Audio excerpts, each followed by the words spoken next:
Everybody, it's good to see you all. I am officially going to call to order this regular meeting of the Truckee-Donner Public Utility District. It is 5:59 on Wednesday, October 6th, 2021. Shauna, could we get a roll call, please? Thank you. Director Aguirre? Here. Director Bender? Here. Thank you. Director Harris? Here. Vice President Laliotis? Here. President Finn? Here. Thank you. And before we get going tonight, since this is our first meeting back in a long time here in person, I'd like to, for one thing, welcome Director Harris to her first live and in-person gathering. And also to remind everybody of just some of the ground rules, that our phones are off, our masks are on, except when we are speaking. I think it's okay if we have our masks down. I was going to run that by the rest of the board. Do you all feel that that is acceptable? Just a thumb, shugs. Can you hear me? I can. Muffled. Yes. Yeah.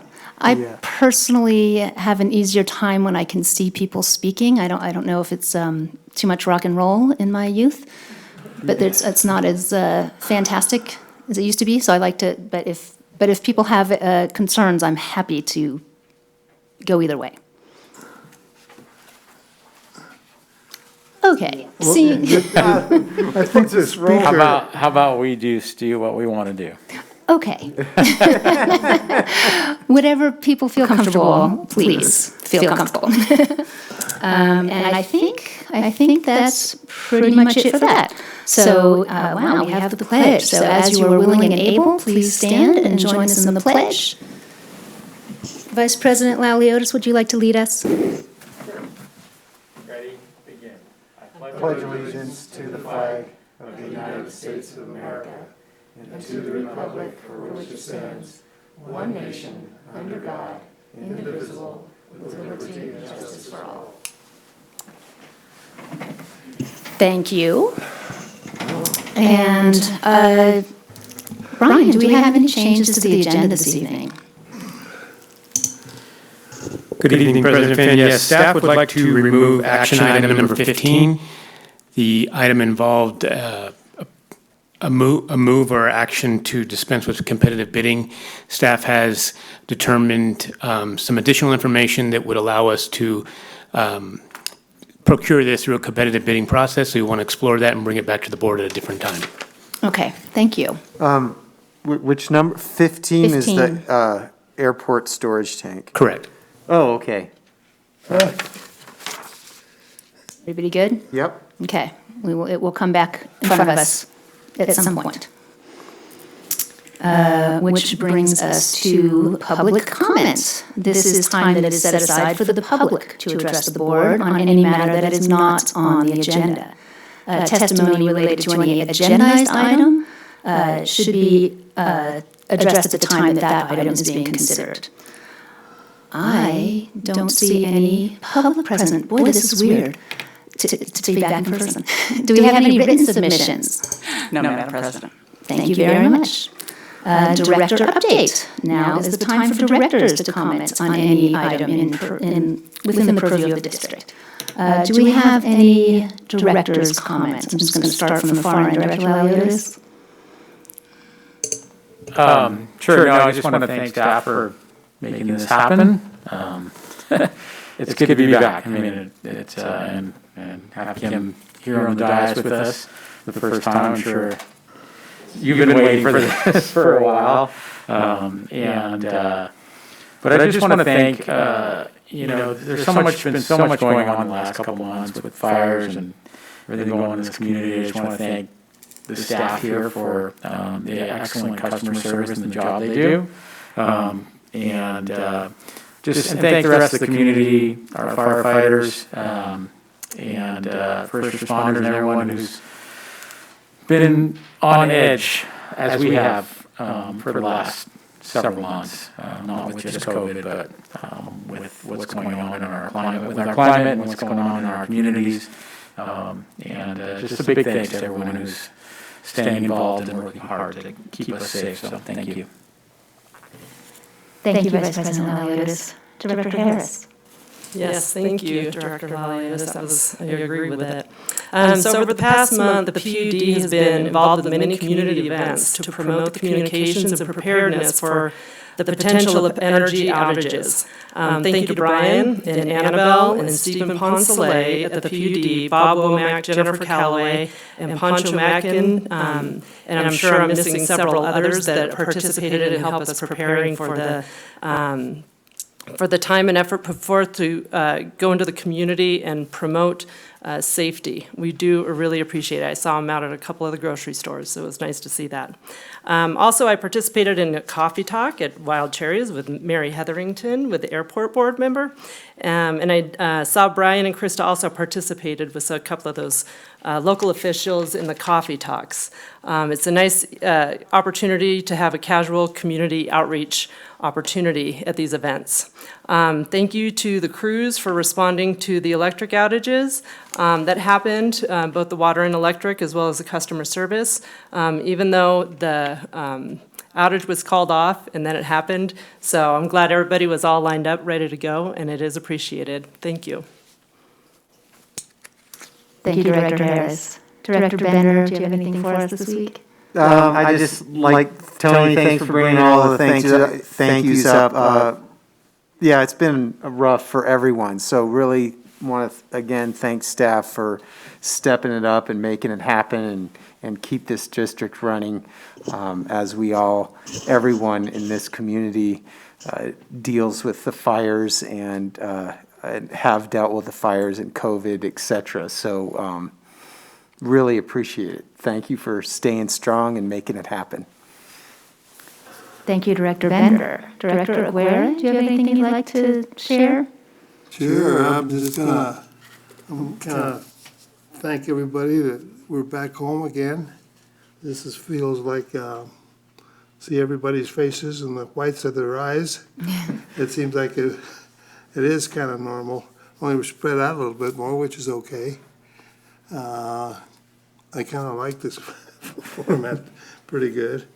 And kind of ditto what the rest of the board said. Thank you guys for you've been keeping this building up and going and everything else. It's just perfect.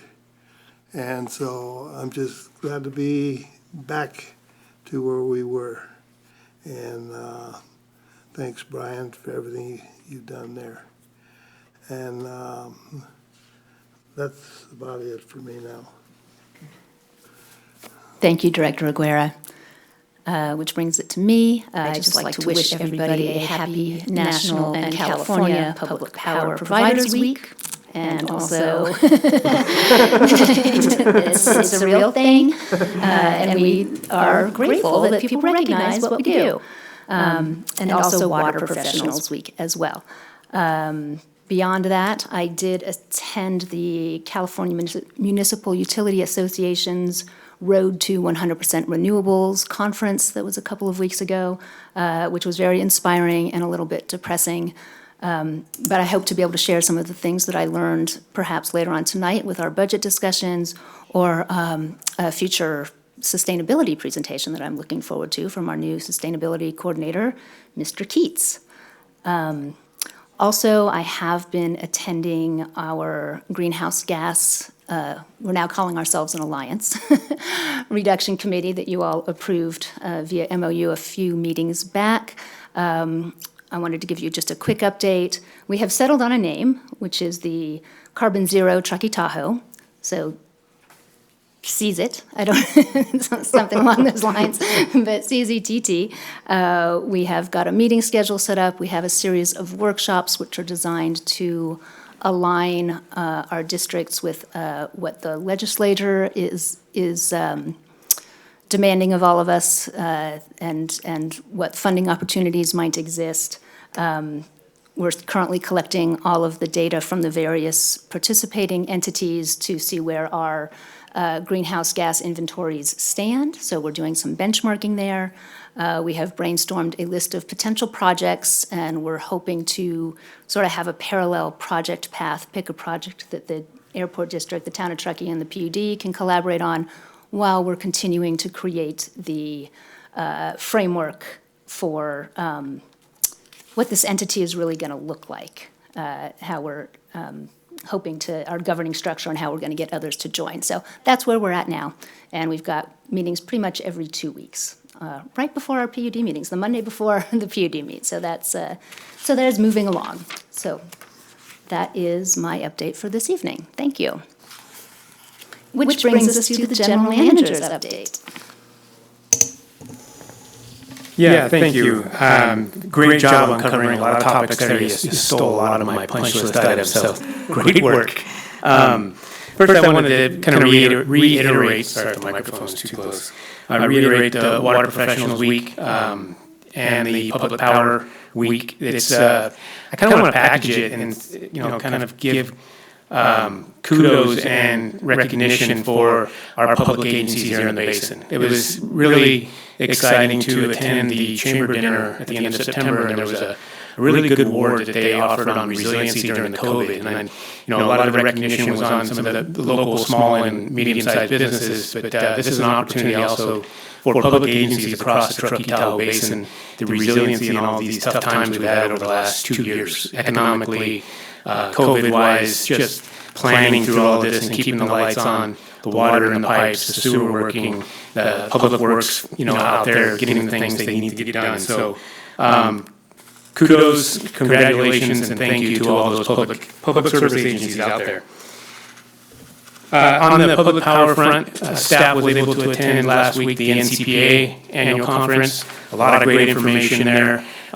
In particular, some topics that were touched were some innovative solutions or emerging technologies with solar and hydrogen generation. So kind of that dual benefit there with solar energy plants. The off-peak production being utilized for clean hydrogen gas generation, so something for us to look to, kind of always be cognizant of as we have our strategic initiative of clean power and local generation and power resiliency. So a lot of great information there that we can continue to keep our finger on the pulse of. We had some presentations from Cal ISO. One of the emerging topics is regional transmission, and we staff are going to keep our finger on the pulse of how that will affect our local supply and rates. We'll have some rates discussions during the budget process. So it's important that we keep our eyes focused on our local needs, but also what's out there on the horizon. The L&R committee had some great discussion, and Stephen Ponce, our Strategic Affairs Director, had some follow-up interaction earlier today with CARB on the potential, regulatory burden of mandated electric vehicle fleet and how that will impact a utility of, the PUD size, our geographic location, our emergency response requirements, and so there's a lot to consider there. The district has had, kind of that small utility with a big voice on this, and so we'll keep the board updated on where we're going with that in the future, but it's something that affects us budget-wise, operationally, and our long-term planning. And then it was also, as all these conferences are, CMUA, UAMPS, NCPA, great opportunities for productive networking and building relationships with sister utility agencies, public agencies, public power across the Northern California and across the state. Excited to announce that last week the first standing committee was launched for the strategic initiative of community broadband. We had an attendance of 9 really dynamic participants. They kind of stretch across different professional backgrounds, regional backgrounds, expertise, interests, and so it was really exciting, and we're really excited about what the future holds with that committee. The intention here is moving forward in the future months. The staff will present a committee update to the board. The first one will be obviously the broadband. That's the first meeting we've held. But as we progress through the strategic initiatives over the next couple of years, we'll include updates from each of those committees, the overhead, the undergrounding of overhead power, the local clean generation, each of those committees. So look for in November, likely to have a staff report with a committee update on the broadband. This first meeting last week was really just kind of setting the goals and the objectives over the next several months. I'm happy to report out that the committee was very happy with the goals and strategies were set by the GM task force early on. So a lot of work was already accomplished early on in this process, and they're hitting the ground with their feet running, so to speak.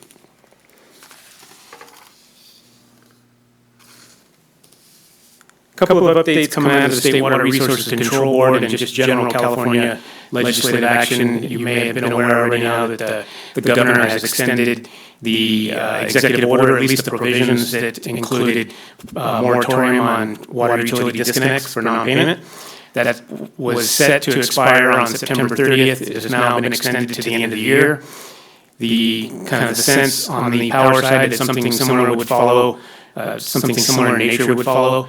How it impacts the district, we have kind of seen a little bit of a plateau in our cumulative past due or delinquent billings. We're at about $400,000 in total past due at the moment. What is interesting is the 90-day plus past dues have really leveled off. We're not getting any more. We're not reducing them any significantly in number, but we're at $216,000 in 90-day past due delinquents. And so staff is working with a couple of the JPAs and our governmental advocates on applications for some of that arrearage benefit relief. And so we'll report that out. We're kind of really in that application process, and not much new to report out other than it's moving forward and, you know, kind of at the expected pace. And I think that's what I have for you this evening in terms of GM updates. Right on, thank you very much. Excellent, I'm excited about that working group for broadband, it's exciting. That brings us to the consent calendar today. Do we have any public comments on the consent calendar? I think I'm still halfway in Zoom land, because I can see there's nobody at the podium. Do we have any written comment? Do we accept written comment now that we're back in person? Okay. Yes, Do Madam. we have any written comments on the consent calendar? Do not. Thank you. Thank you. Do we have any board, anybody need to pull anything or discuss something on the consent calendar? Yes, Director Harris? I wanted to pull the item on the goals, on the district goals. Okay, that's item number 11. Other than that, perhaps we can pass the remaining items on the consent calendar and discuss item 11. Can I entertain that motion? Do I have a second? I'll second. Could we get a roll call vote, please, Shauna? Thank you. Director Aguirre? Yes. Director Bender? Yes. Director Harris? Yes. Vice President Maliotis? Yes. President Finn? Yes. So let's talk about item number 11. Sorry, need to turn the mic on. President Finn, staff doesn't have a formal presentation for this. It was on the consent calendar. There is a staff report that each of the boards should have, item number 11 on this item that we can use as reference. There was an attachment with a resolution, and I believe the board has been provided, as well as the public, if they're here in attendance, a copy of District Code Title I, the proposed edits. Just as a little bit of background to start the discussion, this item is presented to the board this evening to ensure that district code goals are in alignment with the adopted strategic plan goals set by the board back in May of this year. And really what the timing is that we're about to embark on some final phases of the annual budget process, or biannual budget process for fiscal year 22 and 23. And part of that budget process includes the links to our strategic plans for budget. And staff felt it was important at this time, as we begin to present it to the board for consideration and adoption of that budget, that the updated goals for the district were codified in district code, so we have some alignment and for expectations, performance metrics, and reporting out in the future. Thank you, Brian. Director Harris, maybe you could share with us what your concerns are. Yeah, I think that the biggest thing was that when looking over the item, there was the mission statement, which that's pretty straightforward. You know, a couple of words were changed to direct it more towards what was kind of happening with the strategic plan. But then I saw that there are 2 pages of goals that are going to be wiped clean. And so that caused me to pause and looking this over, there are objectives. In the old document, there are objectives, and built on those objectives are the goals for the district. So with that, I was confused on what was happening with it. So the district code that's going to be changes, that's why I asked for a red line version to occur, so we could see how much was going to be taken away. In a lot of the staff reports, there is reference to these goals and objectives, which I think are important and kind of keep the staff on task for ensuring that the goals of the district are being met. So the goals that are presented to us were a set of actually 8 strategic levers that were presented at the September meeting, September 16th of 2020, so over a year ago. And it was discussed quite a bit during the strategic planning processes, but nothing changed. I don't know if they were supposed to be enhanced. I know I made a couple of comments about just one of them, take the best of the private sector thinking to add value to our communities, which I think it's important to consider private sector, but I also think it's important to address that we are still a public sector entity. So, but the comments were taken and then nothing really was changed with it. So just wondering what the next step is with these goals. Are there going to be goals that are the SMART goals that are specific, measurable, attainable, timely, that kind of will help replace some of the goals that we're losing? That's kind of where I was just curious. And thank you very much, Shauna, for putting this all together, because it is, changing district code in my mind is a very big deal, so.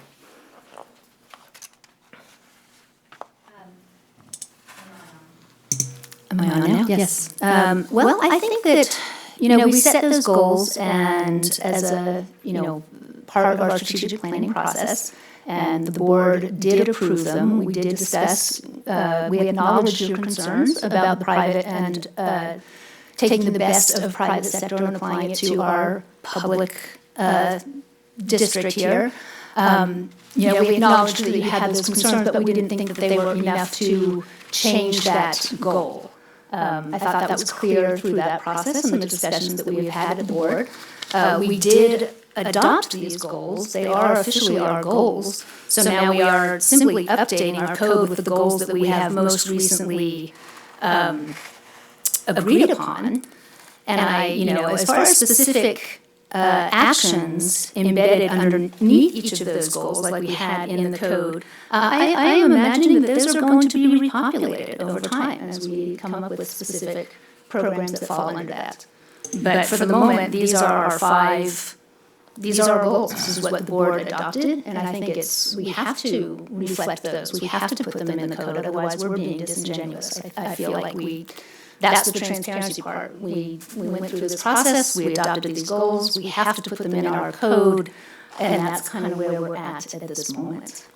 I don't, and I really don't think that this structure that was redlined out is actually appropriate for district code. District code should be a little more broad. These more defined tasks within each goal really, in my opinion, don't belong in district code. Those are more of a planning tool. Those are more of, what it is that the goal is, and then what staff is doing. That's what happens is below the goal is really a planning tool, and should be in a planning document, not necessarily district code. So I support the consolidation of the goals to simplify it, but I don't think we're losing the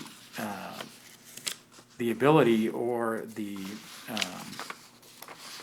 more defined, tasks within the goals. I think that comes in either a plan or in a planning document or as part of the strategic plan. But yeah, I hear what you're saying, and I don't disagree that there was a lot of stuff here, and I guess my point is it probably doesn't need to all be in here, in code, in the district code. So I think this was a little too much, in my opinion. So. Thank you, Director Harris and Director Laliotis. Director Bender or Director Aguirre, do you have any comments or thoughts? No, I think we've got, these came up with the TD plan and our mission statement. I think that we hit it pretty good the first time here. And we can always work on this as we go naturally. Thank you. Thank you, Director Aguirre. Yeah, I think it's good to hear everyone's thoughts on this, and I would be in support of the consolidation as presented, so. Okay, well, thank you all for the discussion. I feel confident that we could perhaps at this point make a motion to approve item number 11 of the consent calendar. Do you have anything to add, Brian? Just board or council guidance on the recommendation. Would it be appropriate to read the resolution or just accept board approval of the resolution? Since you're asking, I think it'd be appropriate to entertain a motion to adopt resolution number 2021-17. And that would capture the intended action, recommended action. Okay, I will do exactly that. I will entertain a motion I will make a motion to adopt Resolution 2021-17, updating the District Code Title I for the mission statement and goals of the district. Second. Thank you, Director Aguirre. Could I get a roll call vote, Jana, please? Thank you. Director Aguirre? Yes. Director Bender? Yes. Director Harris? Yes. Vice President Laliotis? Yes. President Finn? Yes. Thank you. Thank you very much. Okay, so that puts to bed the consent calendar and brings us to our action items. Yay. I guess I can move this in front of me so I can see it. So our first item is number 14, consideration to dispense with competitive bidding and authorize the general manager to negotiate the procurement of the Martis Valley Well transfer switch and soft start assembly. Do we have any public comment on action item number 14? I don't see any, and if we don't have any written, No, Madam President. thank you. Thank you.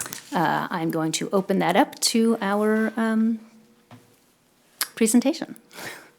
So President Finn, I will be putting my water utility director hat on and doing this presentation this evening. First wanted to start off, this is our first action item for the evening. For those watching in our streaming video and for the board's information, as you may notice, there's been presented to everyone here printed copies of the presentation. Unfortunately, we had a technical failure earlier this morning where the bulb in the projector has failed.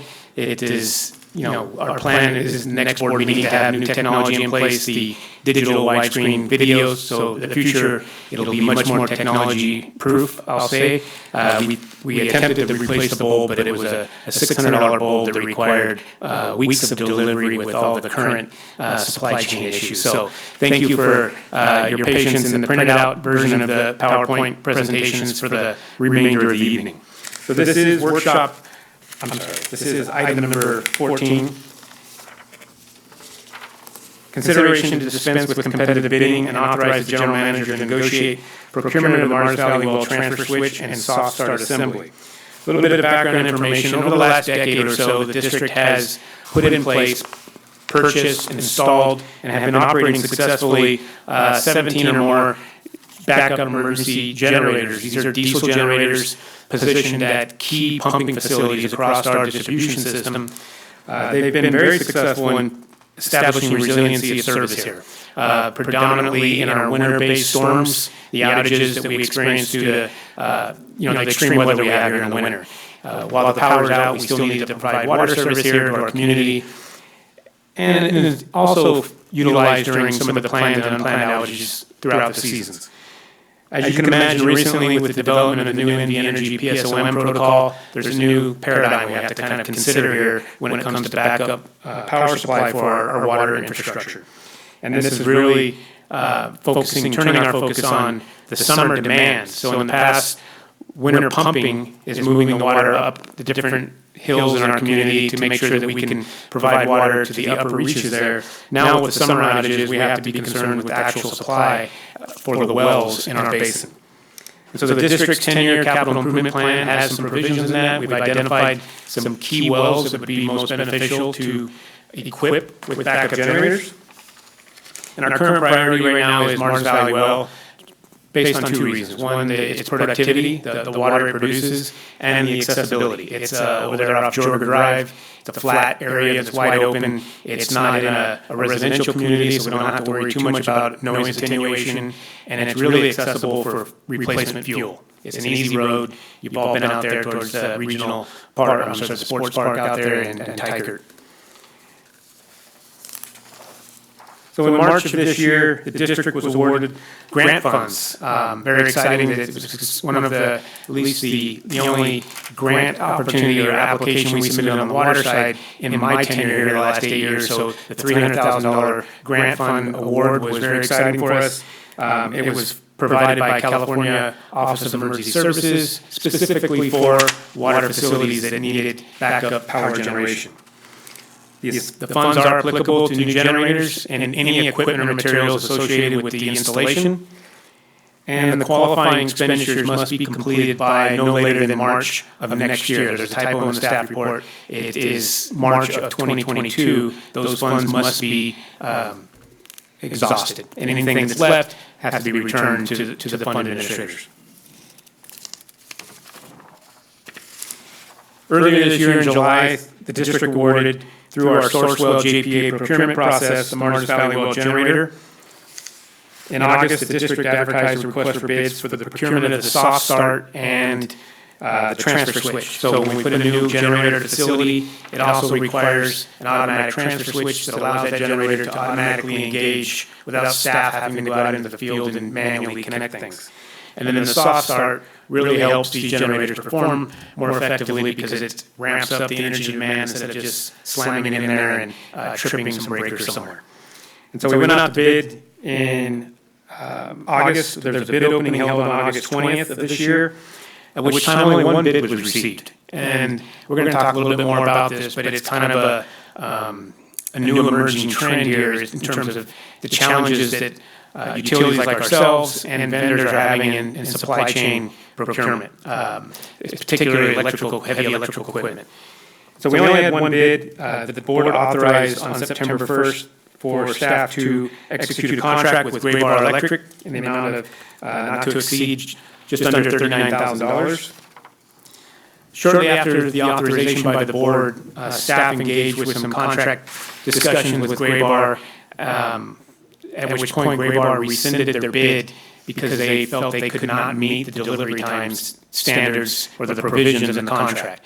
And this was, like I said, in large part due to the heavy strain on supply chain coming out of the COVID pandemic and all the things we've heard on the news, factories being shut down for periods of time, shipping being delayed because of the backlog of orders. And so it's really caused a problem here. Staff tried to negotiate those terms to really balance two things. One, accommodate the challenges in procurement, but also ensure that we could get this equipment within the timeline of the grant funding. So staff is recommending this evening, based on a couple of considerations. One, we went out to the public procurement process. We had a competitive bid that we held in the public arena. Only one contractor or vendor provided a bid. That contractor subsequently rescinded their bid. And so staff is presenting to the board that it would very unlikely for the staff to successfully execute another competitive bid, just simply because we wouldn't get any different results. And so what we're looking for is board authorization for dispense of competitive bidding for the second round, and authorize the general manager and staff to go out into kind of the vendor world here on these types of equipment and see if we can negotiate a procurement term that meets everyone's needs, bring that back to the board for final approval, and hopefully get these equipments and materials in our hands, or at least close to it by the March deadline. The other option that's kind of in our back pocket, if negotiations aren't successful, is see if we can reach out with Cal OES, and if this is, a common trend throughout the state, perhaps we can get another extension. They've already extended it 1 6-month period, I believe. It was initially a November deadline, now it's a March. So that's the mindset, or the kind of the philosophy behind the request. From a fiscal impact, this procurement was not included. So the larger procurement of the generator and transfer switch was not included in this year's fiscal year 21 budget. But the district, as I mentioned, did receive Cal OES funds in the amount of $300,000. These equipment pieces will be procured with these funds. There would be a net zero impact on the district's budget. And staff recommendation is the board make a finding to dispense with competitive bidding and authorize the general manager to negotiate with vendors for the procurement of Mars Valley automatic transfer switch and soft start assembly. And I can answer any other questions you might have. Brian, Perfect. what's this R&K contractor? Where they stand right now? We don't have a contractor right now.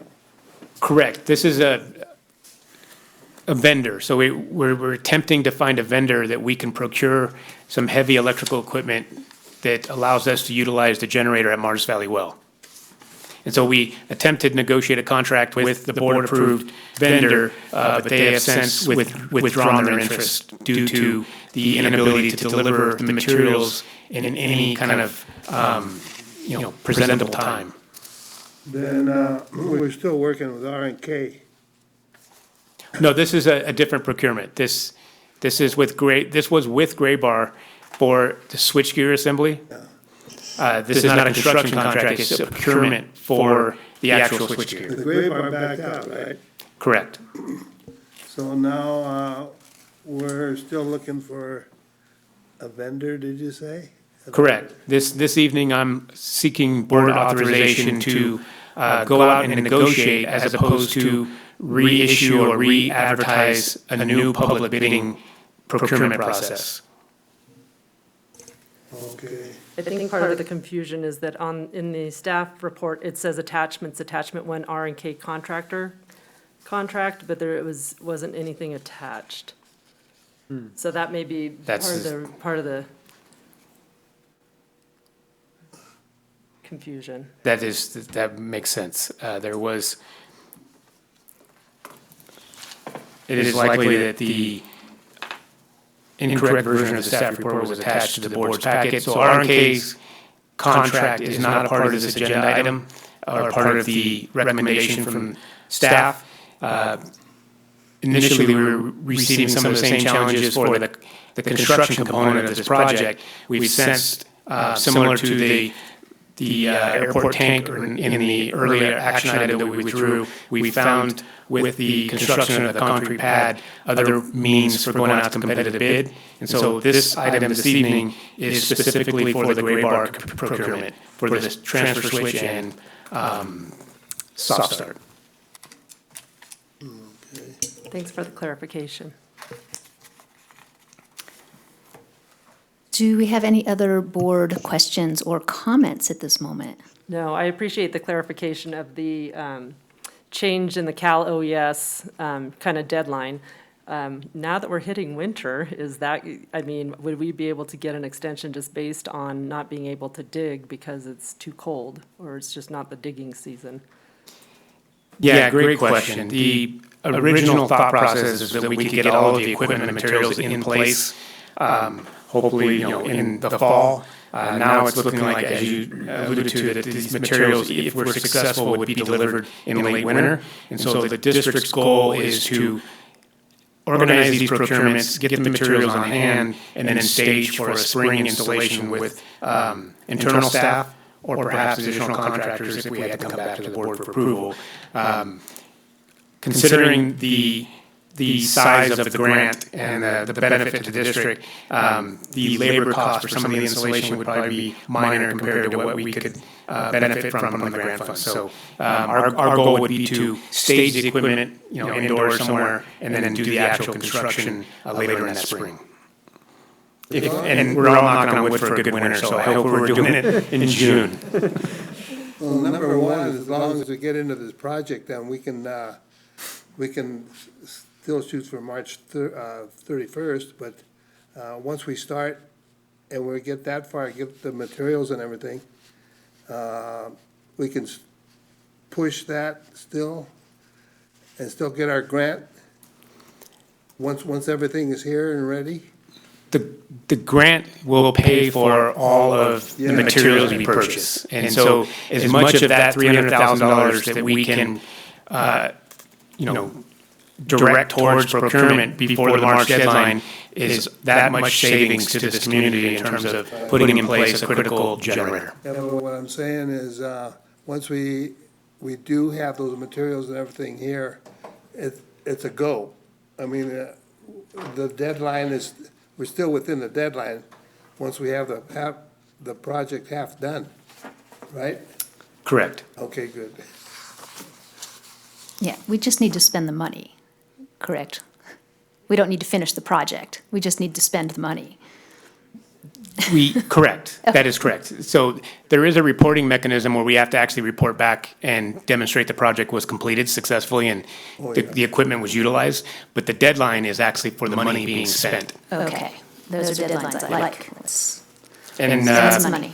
yeah. Very good. Any other director questions or comments? How about a motion to move staff's recommendation? Excellent. Do I have a second? I second it. Thank you. Shauna, could we get a roll call vote, please? Absolutely. Director Aguirre? Yes. Director Bender? Yes. Director Harris? Yes. Vice President Laliotis? Yes? President Finn? Yes. Thank you. Okay. We are just moving right along here. We have dropped action item 15, moving to number 16, consideration of a contract to design the Pioneer Trail Pump Station. Do we have any public comment on this item? I see none in the room. No, Madam President. Thank you. In which case, I think we are ready for the presentation of item number 16. Good evening, President Finn. Can you all hear me? Okay. Yes, this is action item number 16, consideration of awarding a contract to design the Pioneer Trail Pump Station. We'll go through a little bit of background on this project. This was in concept previously presented back to the board, but we'll kind of go through a review here. It's been a while. So the Tahoe Donner subdivision consists of about 5,600 single-family residential parcels. There's another 400 multifamily residential units up there. In addition, they have a small amount of multi-use commercial, golf course, the downhill ski area, cross-country ski area, and some other facilities up there. And the subdivision represents about 44% of the district's total water demand at this time. Currently, the entire subdivision is supplied potable water through a single 14-inch welded steel pipeline with 2 storage tanks and booster pumps facilities. That pipe runs up Northwoods Boulevard. It was installed in the early 1970s, and those facilities are reaching the end of their useful life. And the district has identified the need to construct a second water pipeline into the Tahoe Donner subdivision. This pipeline was included in the current water system master plan. And we recently updated our water demand projections for the Tahoe Donner area. And so we believe the master plan showed that pipeline as a 20-inch diameter pipeline. And we do believe that we can downsize that to 16-inch based upon what we're seeing up there in terms of build-out water demand projections. A planned route for this pipeline has been identified. The east end of the pipeline will connect into an existing pipeline near the intersection of Pioneer Trail and Comstock Drive in proximity to the concrete batch plant here in town. The west end of the pipeline would connect to an existing 16-inch pipeline we installed a number of years ago, and that's located at the intersection of Northwoods Boulevard and Lamplighter Way. The general route of the pipeline is shown on the map on the next slide. This is a little conceptual in nature, but it generally shows the route that we're talking about. And we're currently anticipating that this pipeline alignment will be a joint project involving the PUD Water, PUD Electric Department, and Southwest Gas. The gas company has a similar problem to the water department in that they have a single piece of pipe serving the entire subdivision, so they are also looking for a second feed for reliability and redundancy purposes.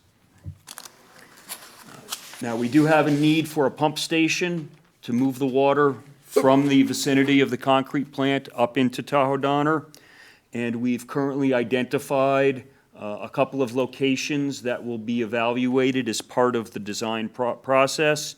Both of those locations are on property currently owned by the district in close proximity to the concrete batch plant. In November of last year, a contract was awarded to Waterworks engineers to assist with the design of the pipeline. The scope of that contract involved design of the pipeline and conduit crossing across Trout Creek, and it also involved performing a hydraulic transient analysis of the overall pipeline pump station system.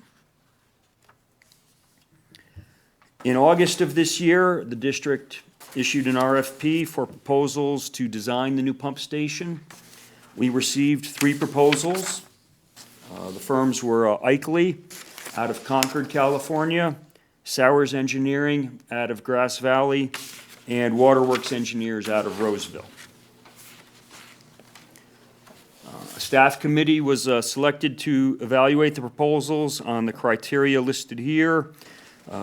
Briefly, we have the proposed scope of work and project methodology, experience of the firm and the project team with similar pump station design projects, firm's procedures for quality assurance, quality control, references, and cost.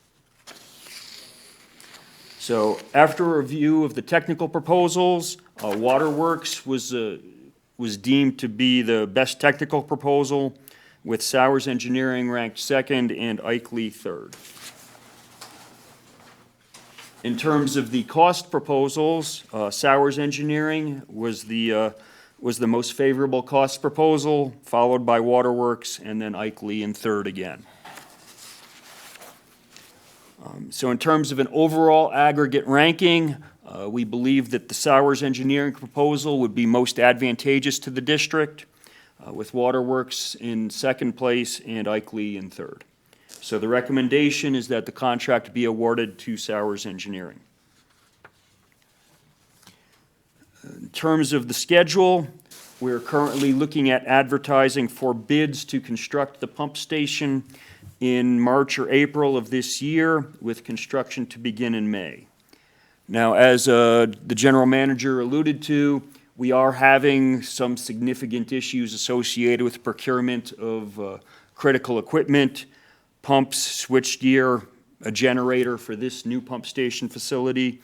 And so we're anticipating that we're going to have to pre-purchase those pieces of equipment this winter We're hoping to actually go out to bid in November and have those bids awarded before Christmas, hopefully with the idea of having that equipment available on hand in that May to June timeframe. So we do expect to bring those bids back over the winter. In terms of fiscal impact, the price proposal from Sowers Engineering was just under $158,000. We are recommending a 10% change order allowance be created, so a total authorization of $173,350. And the funding source for this project would be the Water Department Capital Reserve Fund. And so the recommendation before you is to authorize the general manager to execute a professional services contract with Sowers Engineering to design the Pioneer Trail Pump Station in an amount of $157,590, plus a 10% change order allowance for a total authorization not to exceed $173,350, and to approve the transfer of up to $173,350 from the Water Capital Reserve Fund to the Water General Fund. At this point, I'm available for any questions that you may have. Thank you so much for that presentation. Directors, do we have any questions for Neil this evening?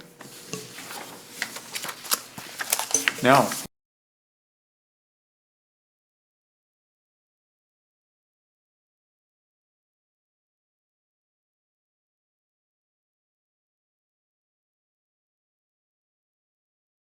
Questions? Neil, where would the pump go? What's the location of the pump? The pump station? Yeah. Okay, so the district owns property basically immediately to the west of where the concrete batch plant is located, near Pioneer Trail and Comstock Drive.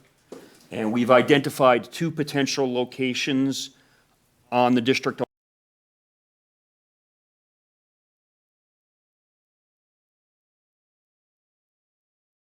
Task of the scope of work is to do some conceptual level, preliminary design level layouts for these two particular sites. Where's that, where's the trail at? The name of this trail?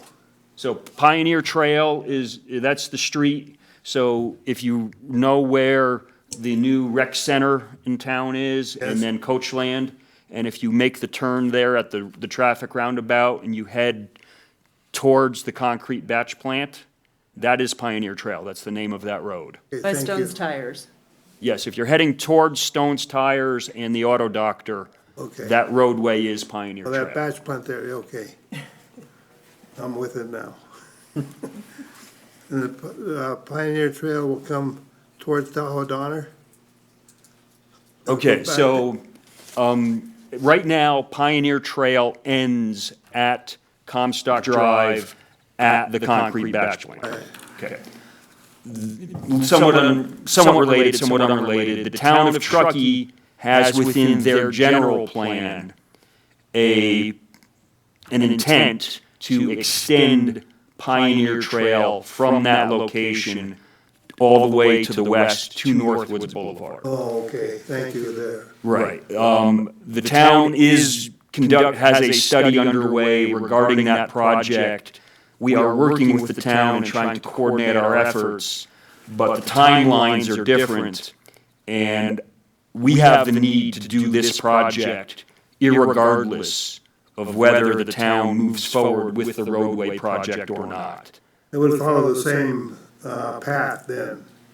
The same general alignment, there are definitely some differences. The town is also doing some evaluations regarding the potential roadway, but their time frame, the last we spoke with them, their time frame is construction potentially 5 to 10 years out, and there's some discussion within the community as to whether the roadway is even needed or not.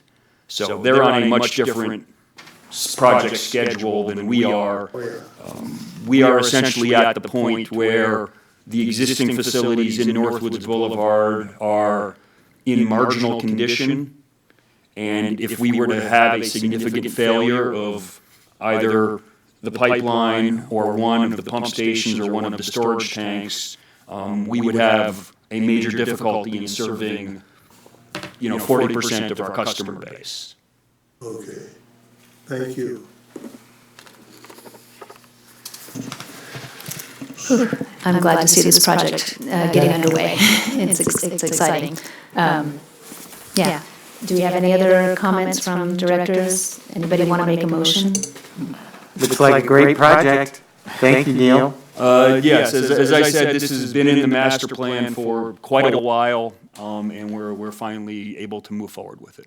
This is, yeah, it is. It's exciting. Any motion? I move staff's recommendation.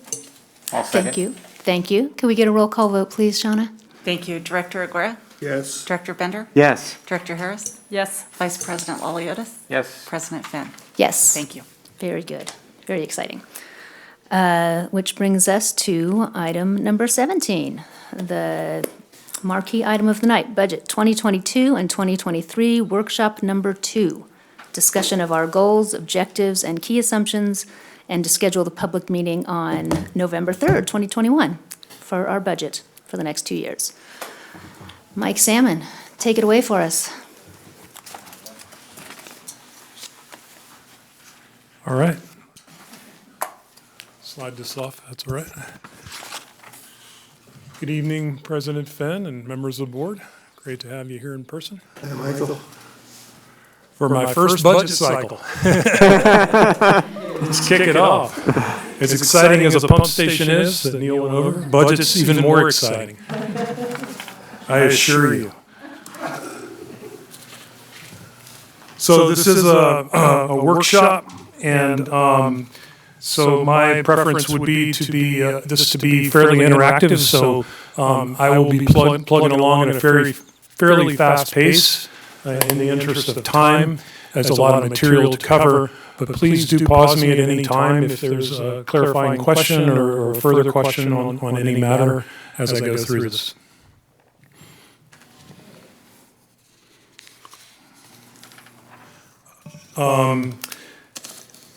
These pages are, the presentation is numbered because of the length of the document, so if I do jump around, I'll be referencing page numbers to help with navigation, since we're in the old school mode tonight. Today's agenda, as we had scheduled, I'm going to go over some introductory matters and what we've covered in the past. We're going to talk purchase power, Joe's big spending ticket item, current draft of the budget at a summary level. Then I'm going to dive into components of that, which are operating expenses, personnel changes, capital expenditures, and debt. And we're going to talk reserves, which in some views, some might view that as being what we should talk about first. And we're going to talk the financial master plan. Page 3. Balanced budget, there's a color wheel on the right, and there's a lot of items on there, and I could have added quite a few more. It's just a visual representation that there's a lot of balancing going on for a budget. All of you have been on the board or very familiar with the district's operations, and so you know there's a lot of moving parts and pieces that need to come together in a balanced budget. So it's a bit of a juggling act, and that part's exciting for me. You're an accountant. Yeah. So page 4, tonight is October 6th, Workshop 2. We had a first workshop that discussed goals, objectives, and key assumptions. I'll briefly cover some of that. And then, as I mentioned, we have a specific agenda tonight. Then we have another workshop on October 20th. I believe that's 2 weeks, is that right? 2 weeks from now. And so there'll be some movement between tonight and the 20th, some refinement, and then we go to a public hearing on November 3rd is the plan. Moving on, alignment with the mission and values of the district. The values of safety, communication, integrity, accountability, timeliness, and work-life balance certainly need to be part of our entire effort, as well as the mission of the district. We also need to ensure alignment with our 5 goals that are on page 6. Manage financial stability, environmental stewardship, transparent in what we do. Private sector thinking needs to be considered, although we certainly need to remind ourselves we're a special district. And developing an inclusive culture, organizational integration and success. We also need to not forget our core initiatives, undergrounding, broadband, clean renewables, and local clean power generation. There are specific sub-goals that are identified in the strategic plan that if you look in the fine print of that toward the back of the document, there's quite a few items listed, and those need to be incorporated as appropriate in 2022 and 2023. We've tried to do that. And then lastly, ensuring that there's resources to address the strategic plan initiatives. So that's kind of an introductory. We also covered the first workshop. We also covered some key assumptions, kind of a primer for tonight's presentation at the last board meeting, which was quite a while ago now, that last first workshop. But we've been busy since then with getting ready for this meeting. So the next agenda topic was purchase power. I'm on page 10. Purchase power is a very significant component of the cost structure, cost elements of the electric utility operation. It's about 53% of our electric utilities expenses, which is a very similar amount to Roseville when I was talking to Roseville about reserves, which I'll get into later, but it's amazing how close it was as a percent of their operating expenses. Let's see. Obviously an important number not to miss in the budget, and our recent demand is growing. On the left, you'll see the last 4 years of actuals on a calendar year basis, and then on the right is the last 12 months ending August 2021 megawatt hours of almost 172,000 megawatt hours versus 2020 was 166,000 megawatt hours. So that demand is increasing. There's a lot of opinions about what's driving that. My specific opinions are that it is COVID impact to this region. There's the second homes are being occupied more, and primary homes, people are in their homes more. So the combination of those two has driven that demand. The usage of second homes is a combination of the owner of the home as well as short-term renters and et cetera, et cetera. But I don't know if anyone in the room has the exact answer and knows it. Speak up. I should quote some of these key figures for recording purposes, or I mean, it is all in my staff report, so I don't know that I need to. The staff report and the PowerPoint will be available for the public review. Okay, thank you, Shauna. So okay, so I'm on page 10 of the PowerPoint presentation. Was that 10 over 11? I'm on page 10 and I'm headed to 11. No, it says page 10 of 11. We're on a different schedule Yep. here. At the staff report. Okay, I'm with the program now. Okay. Thanks, Jeff. It was an 11-page staff report. Sorry about that, not including the appendix. So I apologize for the length of this. It is a lot of information, and that needs to be digested. And certainly, again, pause me if I'm going too fast on a particular item or need clarification. Purchase power, we got it now. All right. So on page 11, I quantify that megawatt hours assumption into the budget for 2022. So I took the last 12 months megawatt hours and then added 5% for growth, not 1%, which is in the financial master plan. We'll get to that in the end. I have 1% because 1% growth in customers has been happening a little. I believe the average last 5 years is about 1.2% growth in customers, but I used 5%, 0.5% in the out years just for conservatism purposes. I'm sorry, 1% in the future years, but for 2022 and 2023, for conservative reasons, I use 0.5, particularly because of the large uptick of recent. There's been such a high increase in megawatt hour usage. And then I looked at the cost side. There's a bit of expectation of a price increase in cost, and then I do have a contingency in that figure.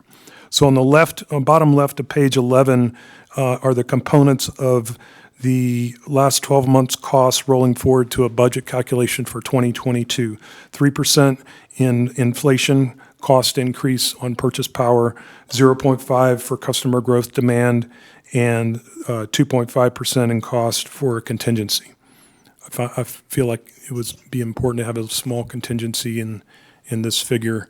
Otherwise, you might come up short. So that's a last 12 months roll forward to the budget figure of a cost of purchase power of $13.659 million. That equates to a cost per megawatt hour of $79.11. The last 12 months cost is $75.01. So it is an uptick. The budget figure on a cost per megawatt hour is $77.50 on the far left column.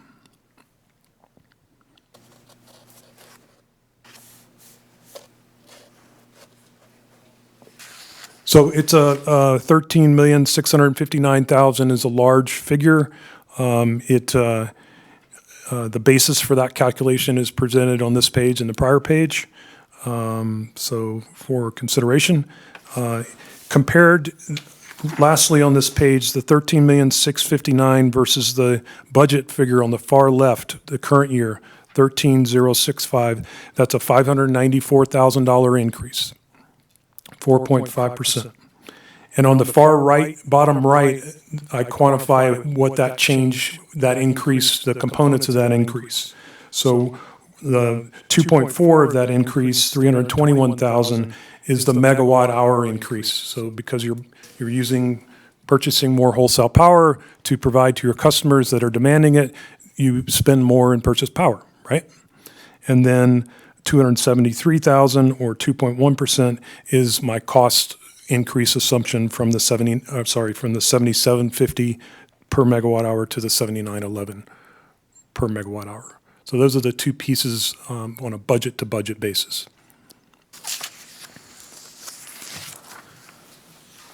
Boy, am I glad you're keeping track of the. That one I watch. I'm anxiously anticipate the monthly email from UAMPS for sure, and Joe and I not commiserate. We discuss it, the pros and cons of that bill every month. So yeah, it's been interesting. And of course, we have a tremendous amount of data that we're tracking. It's not just UAMPS. There's NV Energy, Stampede, WAPA-related stuff, and a few other odds and ends that components of that. But UAMPS is the largest piece. So if no further questions on purchase power. All right. I'm moving on to page 12 of the PowerPoint presentation.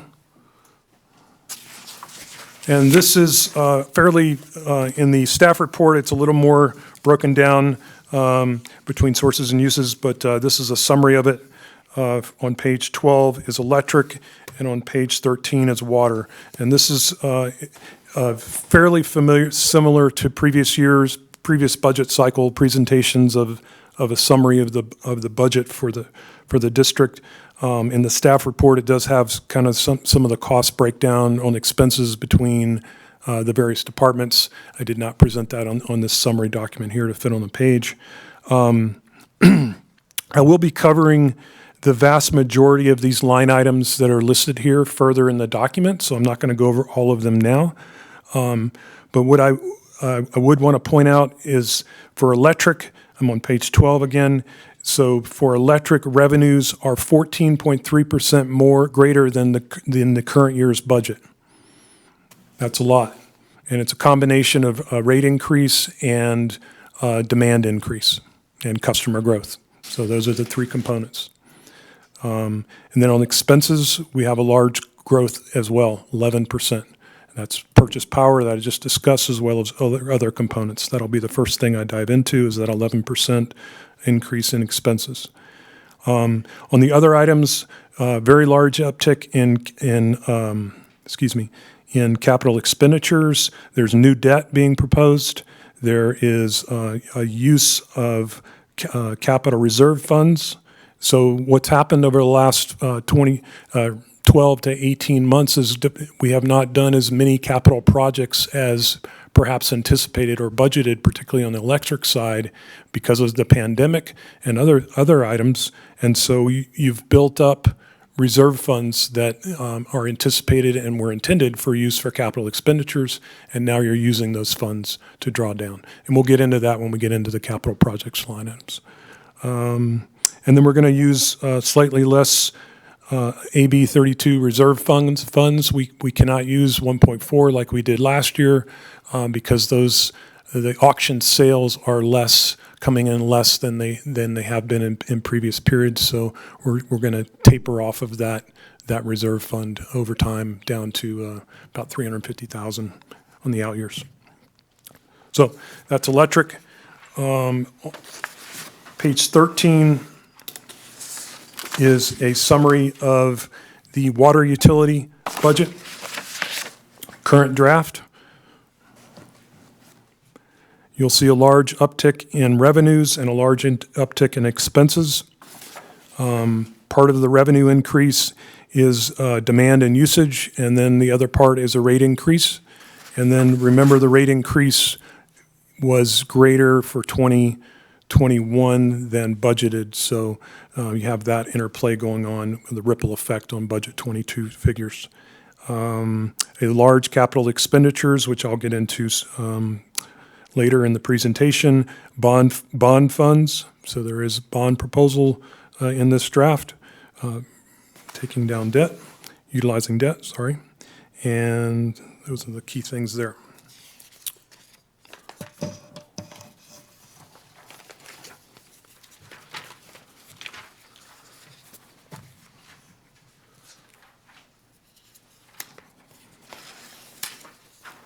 All right. Moving to page 14.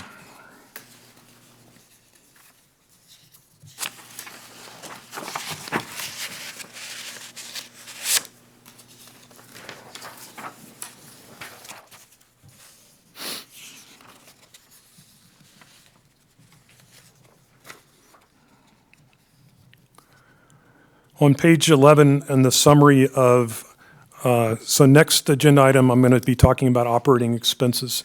And on page 11, I talked about electric's operating expenses being up 11% to budget 2021. So this page 14 identifies, kind of groups those variances, and then I'm going to dive into the detail of each of these items. Okay. Other than the first one, which was $594,000, which I already covered, purchase power. So B2B increase of $594,000 for purchase power is 2.5% of that 11% increase. Okay, these percentages, the first one being purchase power at 2.5, that column adds up to the 11%. So I'm just this just summarizes the pieces of that puzzle, and then I'll go into some more detail next. The next item is $500,000 or 2.1% in wildfire defensible space increase. The board is well aware of that line item being in variance to budget for the last 2 years. We've been spending $500,000 more, so now we're kind of catching up with budget to get budget in alignment with what we've been doing. The next item is rate of pay increases and its impact on overhead. And that's 1.4%. 1.3% of the increase is strategic plan initiatives. And then part 2 is strategic and organizational structure changes of 1.8%. And then other changes of 1.9%. A lot of small stuff that added up. And again, this is the first kind of roll-up of budget, second workshop in 2 weeks. We'll be refining all of these components as I have time to come up from the bowels of details of budget and kind of look at this at not a 30,000-foot level, but a 5,000-foot level, and go through ensuring that allocations are proper, the allocated overheads are calculating properly. I mean, I've done that, but now I need to get it, another layer of review. And refinement. So page 14 summarizes the variance changes of 11%, and then the next page, I'm going to start talking about those variances in a little bit more detail. Page 15, I already talked about it, 500,000 in wildfire defensible space, because that 1 million was, the $1.030 million in budget 21, board approved was closer to $1.5 million, and so we're moving budget 22 to the $1.5 million figure. So that's your variance. This came as our vegetation management program, which is the Untitled program. Yes. Okay. In addition, exactly. Joe might go into detail, but it's in large part the vegetation management program. Okay. Yes, that was, we brought to the board's order. Sorry, so you can hear me. We brought this item before the board, I believe it was sometime in the year in 2020, that we were making changes in the California code and regulations that we needed to have an increase in that amount, from 1 million to 1.5 million at 500,000 that Mike was talking about. So we worked through that for 2020, and then we worked through it again for this year. Yeah, I know, I was just have to talk about vegetation management program, so I was like, this is different than that, or we do it, or remodeling the program. All right, thank you. Thanks, Joe. Item 16, or page 16, excuse me. So the next category of variance grouping was operating labor increase of $338,000. There's two key components of that. Again, for any strategic organizational structure changes, you have rate of pay changes. And there's two components of that. There's going from budget to budget. One is the budget. There were rate of pay increases greater than what was anticipated in budget in 2020 and 2021. The budget assumed a 3% and a 3%, and it was closer to a 6 and a 2. And so that gap quantifies on electric side of about $104,000 in impact on a B2B variance. And then the second component is in budget 22, there's an expectation of a pay change. And the current Bureau of Labor statistic figure for August was a 4.9, and that is specifically called out in the MOU, but it does have a cap of 5%. So right now the budget draft has 4.5, and it could be potentially 5. And if that happens by the time we're going final with budget, I'll need to adjust budget accordingly upwards.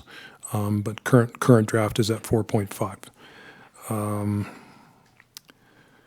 June was, I have it published somewhere, but it's escaping me. It was slightly lower, but the transitory inflation that has been talked about in the economic discussions is seeming much more of a long-term transitory inflation, if that's a nice way of saying it. Let's see. So that's that item.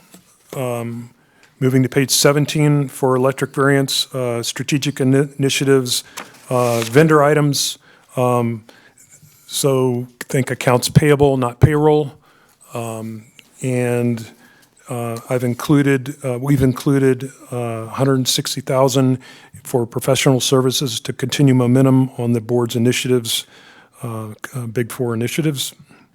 30. I don't know if anyone knows what number is actually needed or required for budget 2022. So this, as mentioned in workshop 1, this is a conversation starter, so to speak. It's a placeholder. I don't know if we move forward and have momentum on all 4 and really go gung-ho, we may need more than this. If we're only working on 1 and there's only so much bandwidth and resources that we want to commit, it could be a smaller figure. This seemed like a reasonable amount to get started. We have a line item for grant application writing professional services as a new item. We do forecast that item would more than pay for itself in grant recovery, grant funds when it actually executes. So would love to have some resources dedicated to that. There's certainly discussions over the months when we talk organizationally that we could use a full-time person on staff, writing grants. And this is a baby step, is what I would call this. See how successful it is. Let's see, we have a good investment in laserfish and microimaging. We need to continue that, so there needs to be some assistance with that from vendors to help us move along that project and implement here at the district. And cost increases and a new SDS, which I'm not sure what it stands for, but a new subscription service for safety programs in electric of $48,000 and $30,000 for an avian program development. I would assume a lot of electric utilities have an avian program, and I guess we don't think we do have one right now. We do not have one, and is this a regulatory item? Joe? Thank you. My sidekick over here. So this is a regulatory-driven matter. Excuse me? Is that like a bird protection program? What is it exactly? Good question. So that there are federal regulations, and I believe state also, that for utilities to meet for avian protection, for getting avian electrocutions on overhead distribution and transmission lines.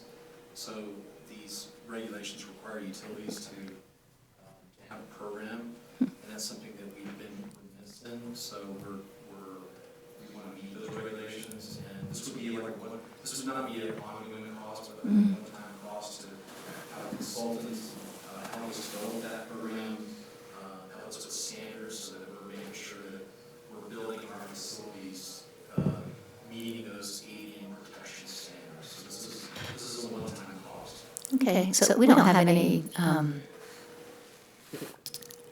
data on like birds we kill every year? Okay. Got it. I wonder how we know when we're successful, if we don't know what we're doing. But so that's what these standards do. That could be part of the program, is that we start to track those avian deaths. That's terrible. Okay. Interesting. Thank you. It's something I just hadn't thought of at all. Thanks.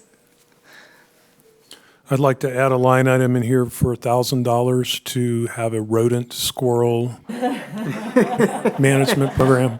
I was going to say, next year we're going to do the rodent program development. Squirrels are the nemesis. That's one of the most fascinating things I've learned in my tenure here at the district. How many .22 rifles do you need? Right. And lastly, survey services. So we want to survey our customers, and that costs money, and to do it effectively and efficiently and mainly effectively.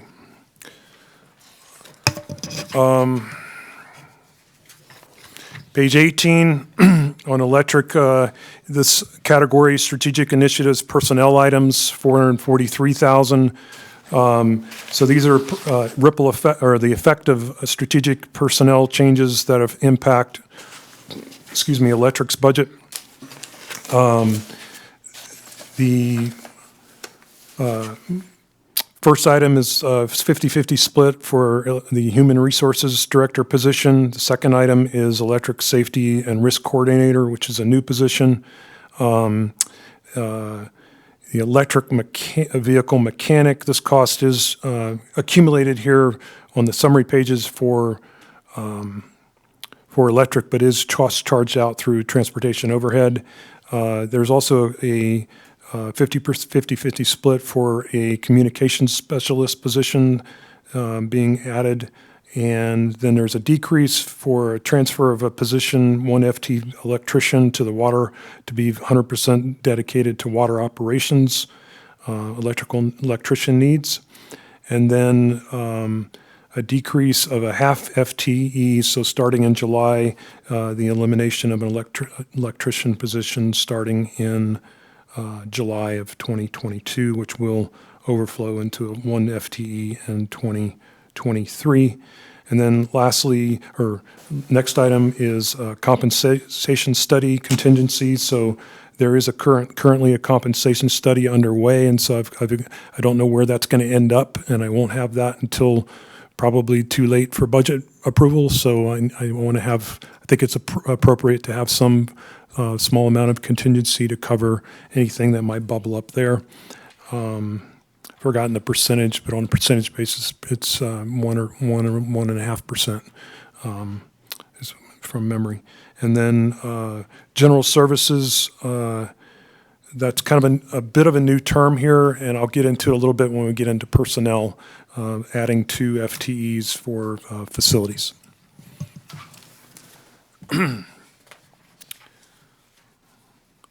Switching gears to water operation expenses, variance explanation. So water B2B operating expenses are up 11.5% or 1.1 million. Those groupings, the first grouping is labor pay increase, very similar to what I discussed earlier on the electric side, for 338,000. Strategic plan initiatives, vendor expenses impact of 72, and then 935,000 is strategic organizational structure changes, and a decrease of 217 in all other. So this is the summary of those variances. I'm going to cover the next few pages, go over those components. Moving to page 20.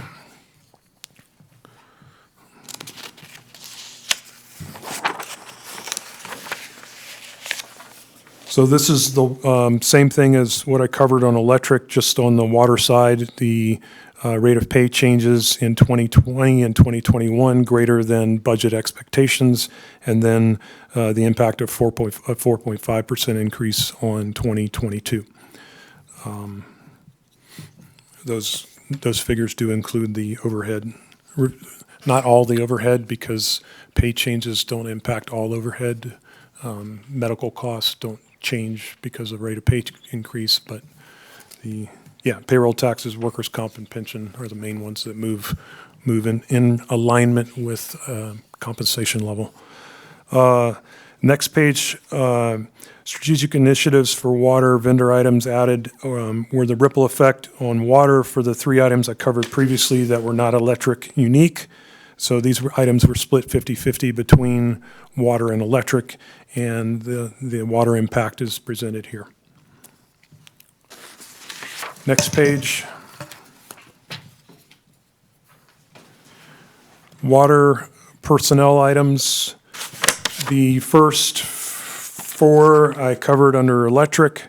50% of the human resources director, safety coordinator, and vehicle mechanic. Again, because these are, and then communications specialist position. Again, I'll get into personnel and FTEs in another section soon here. And then a water maintenance program lead adds 1 FTE, specific 100% to water, obviously. And then the compensation contingency item. So those are your components for the water side.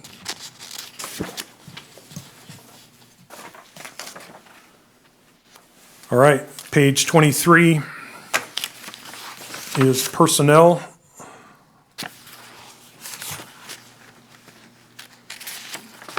Almost halfway through, President Finn, I'm almost halfway through. Do you want to pause, take a break, or pleasure of the board?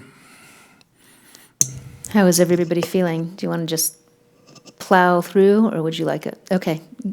Vice President Laliotis is plowing. Do as much as we can. Okay, let's keep going. Let's keep it rolling. Great.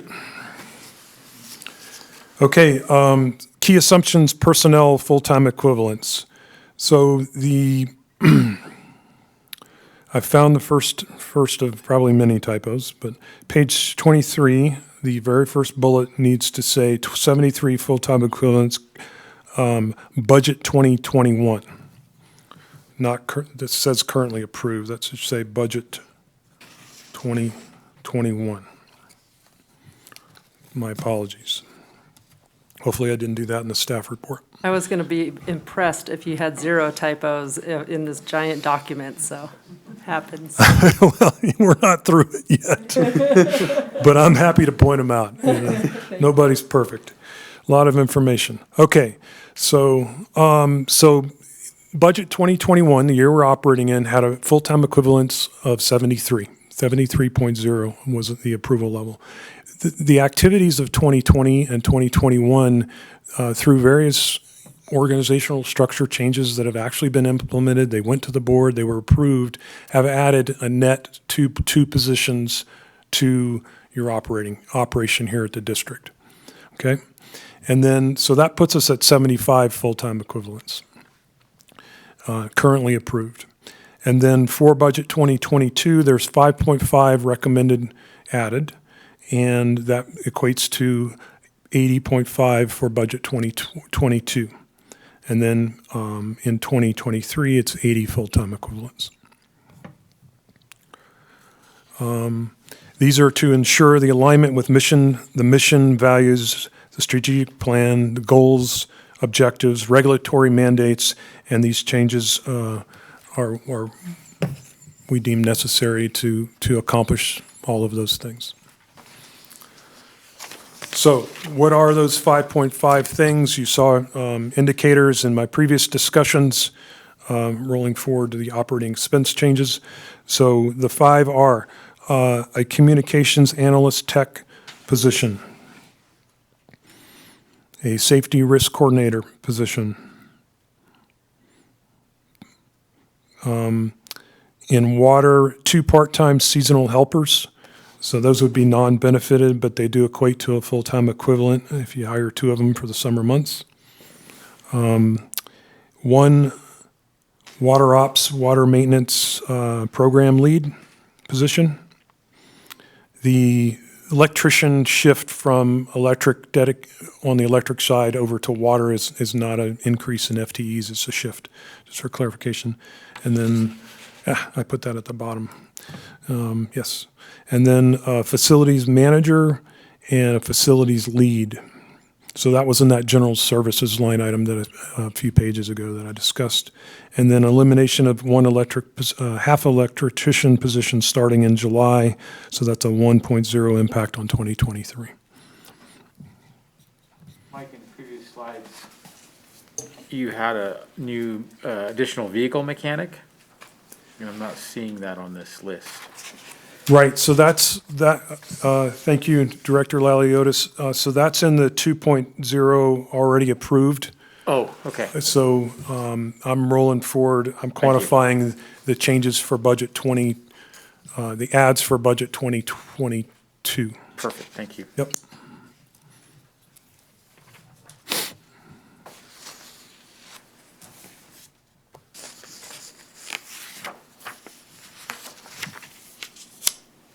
Questions, clarifications, further discussions? Brian, you want to add anything on any of these line items? Yeah, I think it's important to note that some of the, a large part of the additional FTEs in slide page number 24 are driven in part by new regulatory burdens for both water and electric utility operations.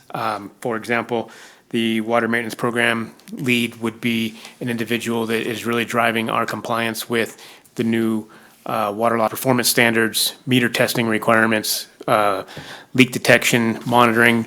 The regulatory environment that's coming out here very soon will include a pretty significant burden on water utilities across the state of California in just managing and reporting these programs. And so we have historically assigned those duties to engineering staff or operational leads that really should be focused on other items. Our extensive and exhaustive capital improvement plan that I know Mr. Kaufman is going to be tasked with for the next many years. And some of the other operational maintenance and replacement programs that we need to direct water staff to focus on those over the years. Other examples is safety and risk coordinator.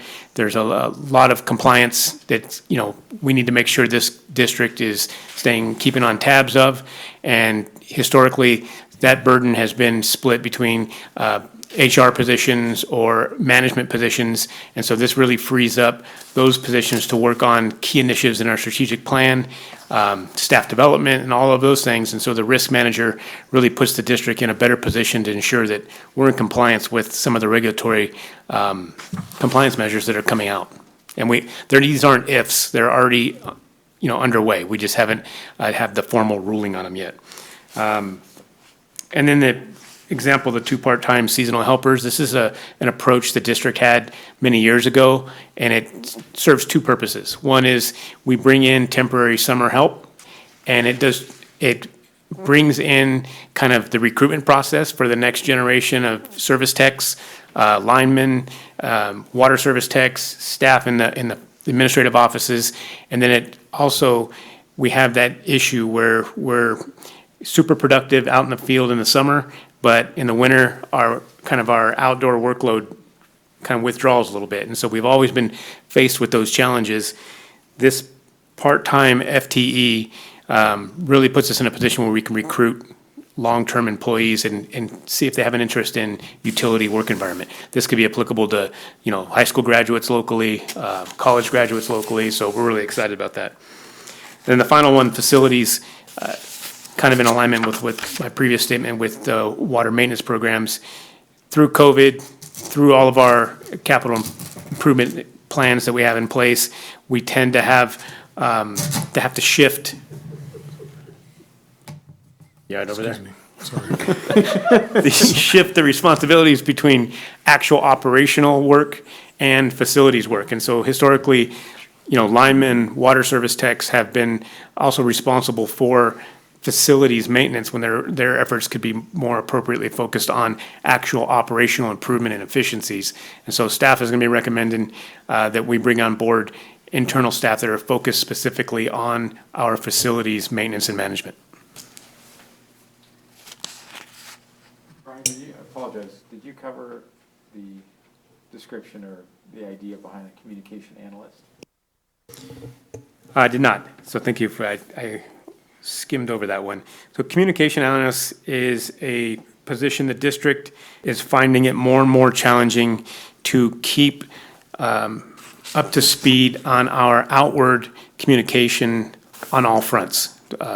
The social media communication, our communication with our JPAs, our communication in bringing in information from JPAs and regulatory bodies into staff for development. And so there's a lot for the district to commit and fulfill our commitment for that outward community engagement. Mr. Poncelet has covered that responsibility for many years, and what we're seeing is his efforts have been more and more drawn to the regulatory and strategic affairs side. We're spending far more staff time in monitoring and addressing, evolving regulations. The examples over the last couple of months, 6 to 8 months, is, kind of like we have the internal joke that the state is on a mission to use all the paper and pen ink that they can, because the regulatory burden keeps coming out more and more with new laws and regulations. So Mr. Poncelés, the PIO and Strategic Affairs Director, is really focused on that front. And so we need to bring on someone with some technical expertise and experience in that outward communication. And I've got a couple questions. So will this position be working with the PIO in order to ensure those communications kind of mesh together and that the message is similar? And then the second question I have is, are there any, I believe that there are some independent contractors that are currently doing some of that work. So the independent contractor contracts will go away and will kind of mesh into this position? Yeah, I would say that those are both substantially correct assumptions. There's going to be kind of a blend and a progression period. So some of our outside consultants in communication have some very specific expertise in data analytics and social media analytics. And as we can bring that expertise on board, that would phase out unless it was absolutely necessary that, I can't predict something like COVID or whatever it might be that we really need some expertise on. And what was the second part? Sorry, the other. They're working with the PIO, with the Oh, Public yes. Information Officer. The goal at this moment is that position would be working under the PIO for that outward communication coordination.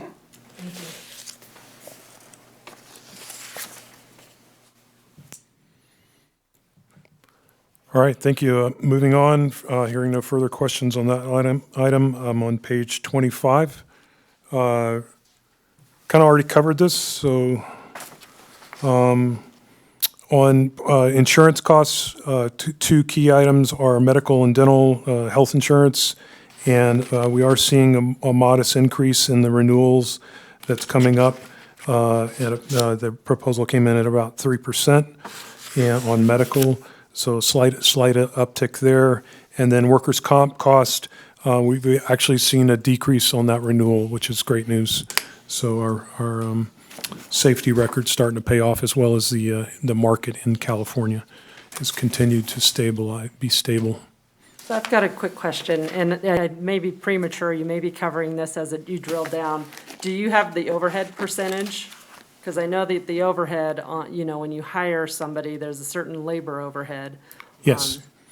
I don't have it in a presentation. I was going to cover that at the next workshop. It is down. So costs are down as a percentage of payroll. So that overhead rate's down a bit. Yep. Our workers' compensation through Aqua JPIA, Yes, sir. so it's part of the pool, more or less. Part of the pool. Yep.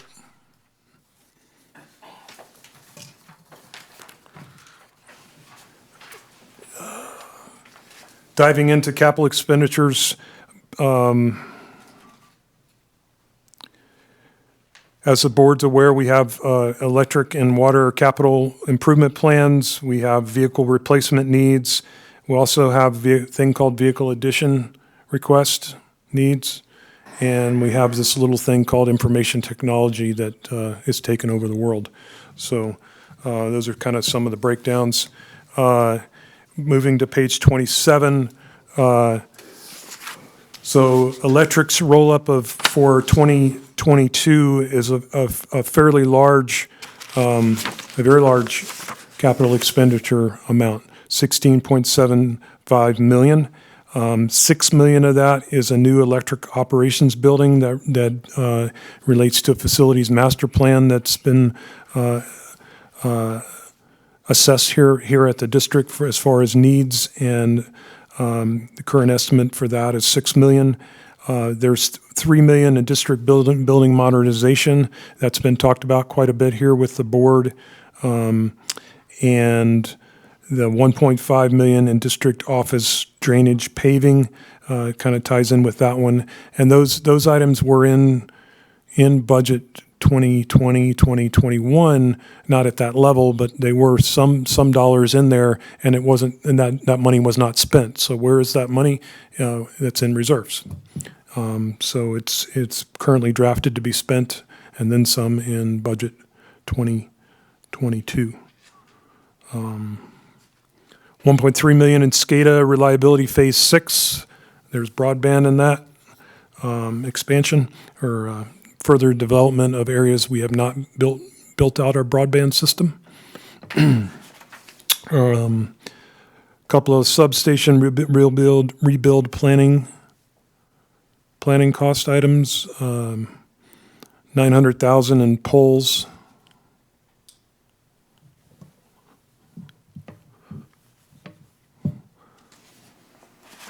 $500,000 in line extensions, $500,000 in vehicles, $320,000 in ELF deployment. ELF, that's a type of fuse that is a new and better fuse. Is that correct, Joe? It's a energy limiting fuse, so I'll speak. Energy limiting fuse, it was part of the wildfire mitigation planning. Fuses that have been around since, for 100 years, have been expulsion fuses. So when they operate, they shower fuse elements that can start a fire. We've never had a fire start from them, but other utilities have. And so, in abundance of caution with the wildfire mitigation plan, the district, along with probably most California utilities and a lot of Western utilities, are moving away from those expulsion fuses to current limiting fuses. They are completely encapsulated. They don't shower anything with sparks. They operate completely internally. They're much safer. They move us ahead on the wildfire mitigation front and the wildfire safety front. Some reason ELF caught my eye. I don't know why. So attachment 3 in the staff report is the 10-year capital plan for the district, electric and water, and the various components. This is just summarizing the 2 years as best I could on one page. So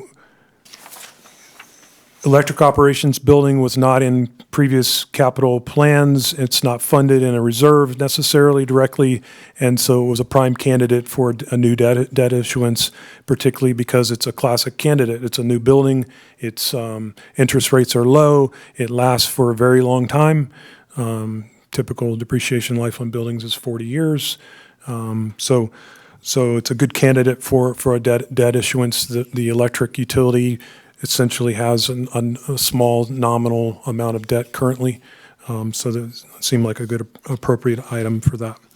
Mike, if I might, Right. just to add on that line item there, the new electric operations building, that's a title that has, I think, been put in place there because there's a kind of aspirationally it wants to be in electric operations, but it really is, staff is going to present to the board here in the coming weeks, kind of a refresher and update. If you recall, a couple years ago, believe it was 2019, staff presented to the board authorization for a contract to do a facilities master plan update.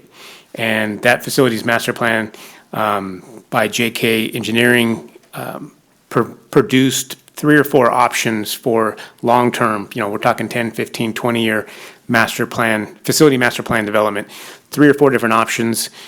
Staff will bring to the board an item on this or a workshop on this to, one, recap what came out of that study, look for some direction on the board on some feedback on the multiple options. Staff has some recommendations on what we feel would be the best use of our funds and provide us the best opportunity to continue to build out. And so there's clearly a need for additional indoor storage and facility storage and operational space. And so that our existing pole yard on the other side of town would be ideal for that. And so this is a budget placeholder based on the next 2 years, but for the board to really have an opportunity to review that in the next couple months. So I didn't want anybody to think there's something going on that, we haven't revisited in a while. We will bring that in front of the board, and then hopefully staff's goal here is that we can start really moving forward on some district facility expansion.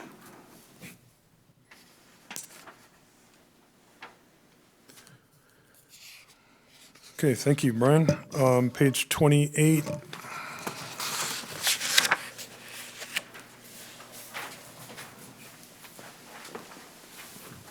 is a summary of water capital expenditures, 15.3 million in 2022.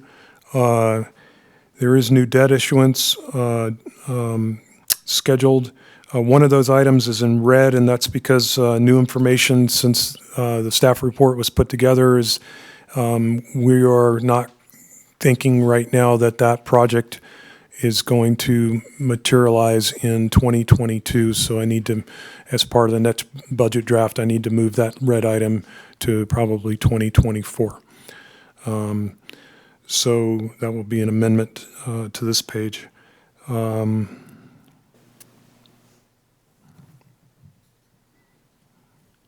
So on the electric side, there was 6 million in new debt. On the water side, there's 15 million proposed in this draft of new debt due to the large size of the capital improvement plan for water, which the board is aware of. And so it's not all, I think, the majority of it would be spent in 2022, but now that's going to tweak a little bit, and so I'll meet with the group as far as what that timing looks like between the years.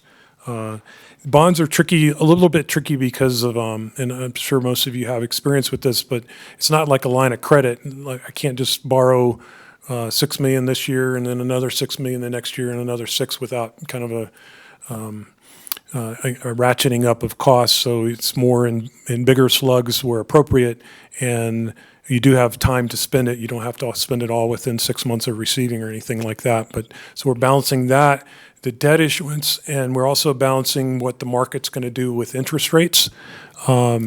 Because if we wait too long, we're going to be paying more for our debt, right?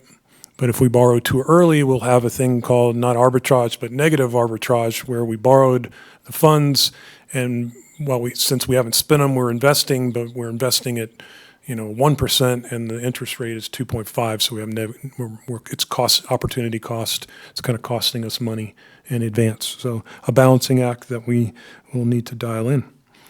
And this is budget. This is the plan. It's not that it's going to happen because it's right here in budget. It's the plan, and then as the mature and the cycles of the projects happen, we determine what the appropriate timing is for the debt issuance, those type of things. Let's see. So this is water, page 28. 29, moving forward, I need to pick it up. So 29 is your existing debt service. The 15 million in water utility debt corresponds with the approximate $1 million drop after in 2022 of current debt. So you have debt coming off, and the 15 million would replace that, and so you'd be back at that 2.2 million roughly level with a $15 million water debt issuance. So that's some of the logic to help balance in the financial master plan, the schedule out of where ultimately reserves end up, and rate impact. Let's see. Details of those debt issuances are on page 30. The budget draft assumes 4%. Definitely, if we issued tomorrow, it would be much less than that. We have a good rating, AA minus, AA minus, and the advisors say that they would anticipate the same. Interest rates have picked up 20 basis points in the last few weeks, but it'd still be well under this 4%. But just for conservative reasons, the budget's at 4%, and have some other metrics on this page. So that's that. The next page is also a good handy page to have for reference purposes. The top section is if you issued $1 million, if you had $1 million in debt service, what kind of funds would that generate for you? And if it was 20 years, it would generate 14 million in capital funds for projects. If you did 25 years, it could generate 16 million in capital funds. Again, this is all in relation to $1 million in debt service, and then 30 years is about 17.3 in principal. Your interest rate does get a little bit better the shorter the term. So that's why the interest rate changes there. And then the second block is just at various principal levels, what does debt service look like? And then what does that equate to in per customer metrics? So in other words, what does it equate to in rate impact? So to me, this was a couple of handy items that I would be referring to at any point in time, grabbing it off the shelf. I may blow it up on 11 by 17 and put it on my wall. But anyway, so it's just examples. It's not anything specific.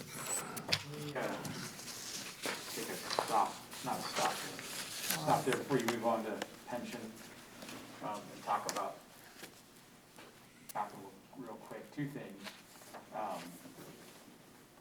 So slide 28 says key assumptions. Right?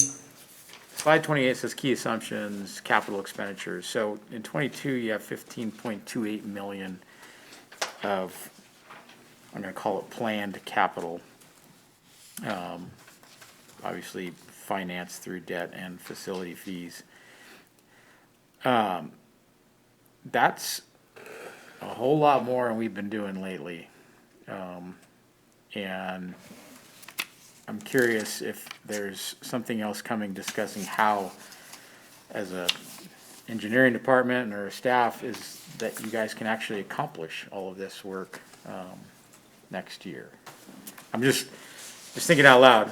I'm pretty familiar with how this works. So, and I can just tell you that it's a pretty heavy lift. This is the work of, this would require the work of several project manager type engineers to execute this plan. So I'm maybe just asking for a little feedback from Brian and to see what, that's just my initial gut. So. Yes, you're absolutely right. And so this workshop, from a capital budget perspective, is, what's the right term? It's kind of a preliminary discussion. If the district were to achieve its capital improvement plan as updated in 2020, we talked about this early on. It's a very aggressive capital improvement plan, and without even the consideration of doing the work, but the engineering and resources that would be required. And so clearly this is a section in the budget workshop discussion where we trim things. There's a lot of trimming to do on what's actually achievable over the next budget cycle. And some of this was, one of the examples is that in 2021, this year, when our rates took effect, we were building additional capital reserves, but the projects weren't able to be completed. And so now we're shifting things. And so this is the next swing at this in terms of refining this budget, is presenting to the board the items that we plan on achieving and adjusting that capital plan and drawing it out. Because clearly the 5.8, or in the out years of the capital plan, the $7 million average over the next 10 years is a huge lift to do for a utility of our size. Second thing is, Mike, have you considered state revolving fund financing for the water debt? I believe the interest rates are sub-2 on a lot of this stuff, which would be a considerable cost savings over the long term.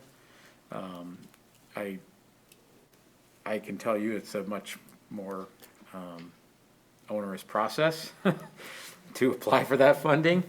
But at the sake of, 2 percentage points, it can be a significant cost difference over the long term. So certainly not, I think there's a lot of work in here that is eligible for SRF funding.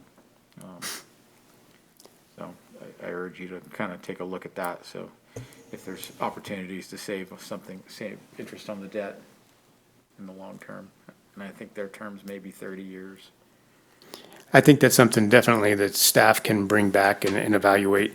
I know that the SRF that was assumed by the district and with the taking on of the Donner Lake system created some challenges. There's probably still some sting with that whole process. And so, but it's definitely something for us to evaluate. Yeah, no, it's a challenge, and while it does save you quite a bit, it does take more time. That's just, you can't Cost benefit. Yes, hide from it.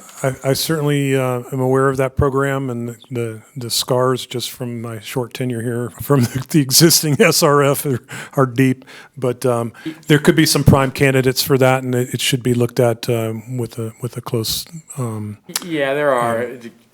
I will caution just a little bit to keep some perspective in that some of the requirements of the SRF funding can lead to project issues, especially right now in COVID and all the supply chain shortages we're having. Some of the requirements for American Iron, things like that, are causing issues. So while I'm promoting SRF, I also caution there are challenges even in the short term that a lot of utilities are experiencing with that program because people just can't get the material. Right. So. Thank you. Yes, well, I noted that. All right. Page 32. In the previous workshop, we had a discussion. We actually had a presentation about pension obligation bonds, and I left this slide in here, but the current draft does not show any pension obligation bonds. So in essence, pension obligation bonds are refinancing of your UAL payment. So the net effect on your cash flow is not that great. It would be plus or minus pretty close. So I didn't, and there still needs to be a lot of pencil sharpening on POBs. So that's where we're at with that one. And obviously, any new debt would need to be in alignment with the district code and et cetera. Let's see. Page 34 is fine print. I really just wanted to have kind of just a big picture snapshot of on the left, or excuse me, on the right-hand side are electric utilities and water utilities, typical monthly bills, and in bold are the district's bills. I believe this is 2020 information. Kind of middle of the pack in both categories to this benchmark set, if you will. The thing I wanted to point out is that all of these entities are actively pursuing rate increases and rate changes, both on water and electric. We have water rates in effect, increases in effect. And then on the electric side, in the bold on the left, Liberty has filed for 2022 a requested 40% increase in this area. So that's just my way of precursoring the next slides.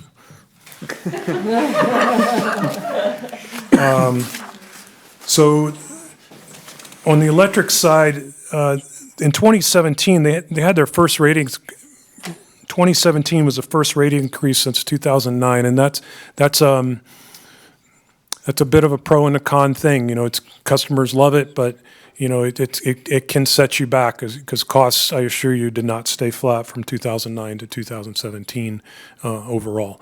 So I will look into that and report back because that is not likely. So in 2021, there was a 3% increase. Balancing all of the stuff that we just went through, the last 85 pages, is that what it felt like? The current draft to balance, and this dovetails into the financial master plan, which is next, is an 8.5% increase to balance the budget for 2022 and a 6.0% increase in 2023. And then I believe it's more modest going forward in the financial master plan. On the water side, as the board's aware, rate increases have already been approved for 2021 as well as 2022 and 2023. And I've incorporated that into the financial master plan, and it ties into the debt issuance and the financial. So that's where that's at. On the water side. I do have one other item before it's 8 o'clock. So 2 more items to go. Reserves and financial master plan. I promise to go quickly. So I'm bringing this back. I do recommend a district code revision to the electrics wording, and I'll get into where that's applicable in the next few pages, but it currently states that there should be a cash reserve for operating. There should be a cash reserve equal to 1/2 of the annual budgeted operating expenses, excluding depreciation. Okay? It doesn't say excluding depreciation and purchase power. And the reason I clarify that is you also have a rate reserve, which is 50% of purchase power. So by not specifically calling out purchase power in its definition, I feel like you're doubling up on your reserves. You're over reserving. Now, should it be 50% or 60% or 75%? That's a different conversation, but the wording needs to be fixed as well in particular. And right now, I've done research. I got into some detail with Roseville and Reading. Ours is a reserve is essentially 6 months. 50% is roughly 6 months of 12 months, right? Okay. And then, so Roseville has a goal of 65%. Reading has a goal of 41%, 5 months. Roseville's is 6.3. Roseville's has a range of 40% to 90%, and their target is 65%. So we also talked with UAMPS a bit. They were non-committal on what exactly percentage, but they followed the concept, and we're glad that we had a rate reserve. So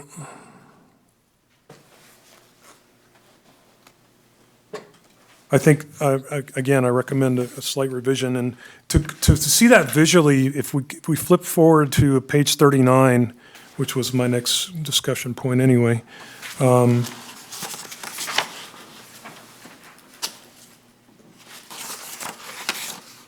so this is the reserve balances as currently drafted in the draft plan. And if we make the change in the definition of general fund operating and rate reserve, the electric utility will be spot on with their reserves, essentially 2021 and 2022. Sorry, 2022 and 2023. That does require a large transfer in the current year, or by then to end of 23, from general fund to capital reserve. And so what's happened is your general fund has built up the last few years because you did not spend capital expenditures. So the intent of those funds is not operating reserve. The intent of those funds is capital expenditures. So the appropriate place to have those is in capital reserve. And your capital reserve is underfunded in electric and water. So essentially it's a designation. That's another important point to make with the board, is that shifting funds from general fund to capital reserve or rate reserve or any of these others is a designation. It's not a restricted fund like a debt reserve. If you determine that you wanted it moved back to general fund, you can move it back to general fund is what I'm saying. But not that I think that would be necessary. But it's a designated fund. It's not a bond required reserve fund for debt service or something like that, or restricted like Donner Lake Assessment District funds. So long story short, I'm sticking with that change in district code. The next page, that's for electric, not applicable to water. And on the water side, you can see the various reserves presented here on this page, page 40. The the capital reserve balance in water is very small. It's even at the end of 2023 is at 13%. And we'll get into that, what that looks like over the long term next in the financial master plan.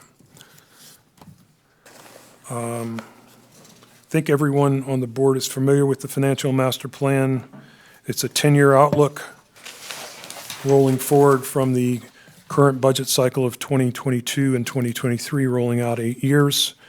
And page 43 is the chart for electric reserves. So that's the bottom line. I thought about putting this chart and water's chart in the very beginning of the entire presentation and the staff report. So electric in general, assuming all of the parts and pieces fall together as presented over the last hour and 10 minutes, is at or just slightly above on its goals.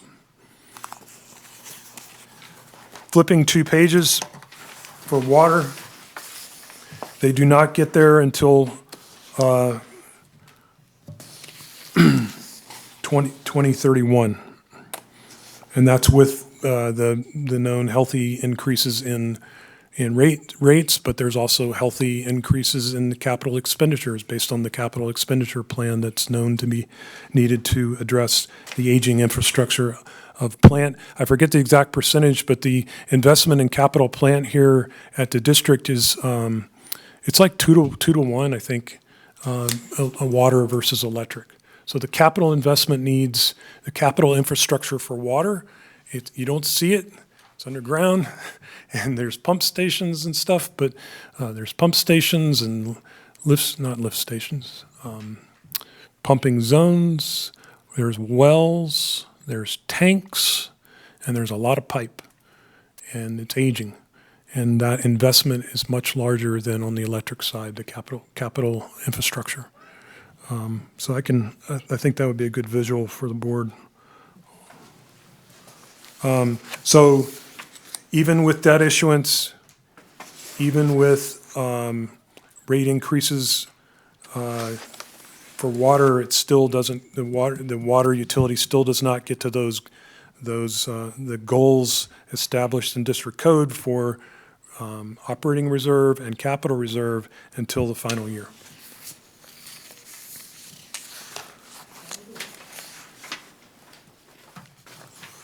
Two more slides. 46, there's no direct financial impact tonight. This was a workshop item, planning purposes. And the recommendation is to receive this information and provide strategic directions to staff regarding 2022 and 2023 preparations, budget preparations, as well as schedule a public hearing on 11/3, November 3rd, 2021 for budget 2022 and 2023. And I would also be remiss without thanking the executive leadership team and the managers and staff of the district for all their efforts and support with putting together, getting through my first year budget cycle. I do fully embrace the biennial budget cycle process. I think that's a very smart, wise move. Things don't change that much between years to necessarily go through this comprehensive, exhaustive, fun process every year. So that's my recommendation. That was comprehensive and fun. Do we, would we like to discuss now, or would we like to take a quick break and come back and ask questions and comment on things? I can go either way. Sometimes I like to, the questions are fresh in my mind. So if we can take a few minutes and then, What do you want to do, Joe? I don't care. okay. Let's just Whatever you want. plow forward then, continue with the okay. plowing. Let's continue doing this. I'm going to open it up to the board. Thank you very much, Mike. It was Anyway. very comprehensive. I appreciate that. Do we have any questions or comments from my fellow board members? Take a minute and compose yourselves. That was a lot of information. Yeah, my mind is just boggled right Right. now, that's all. Minds are boggled.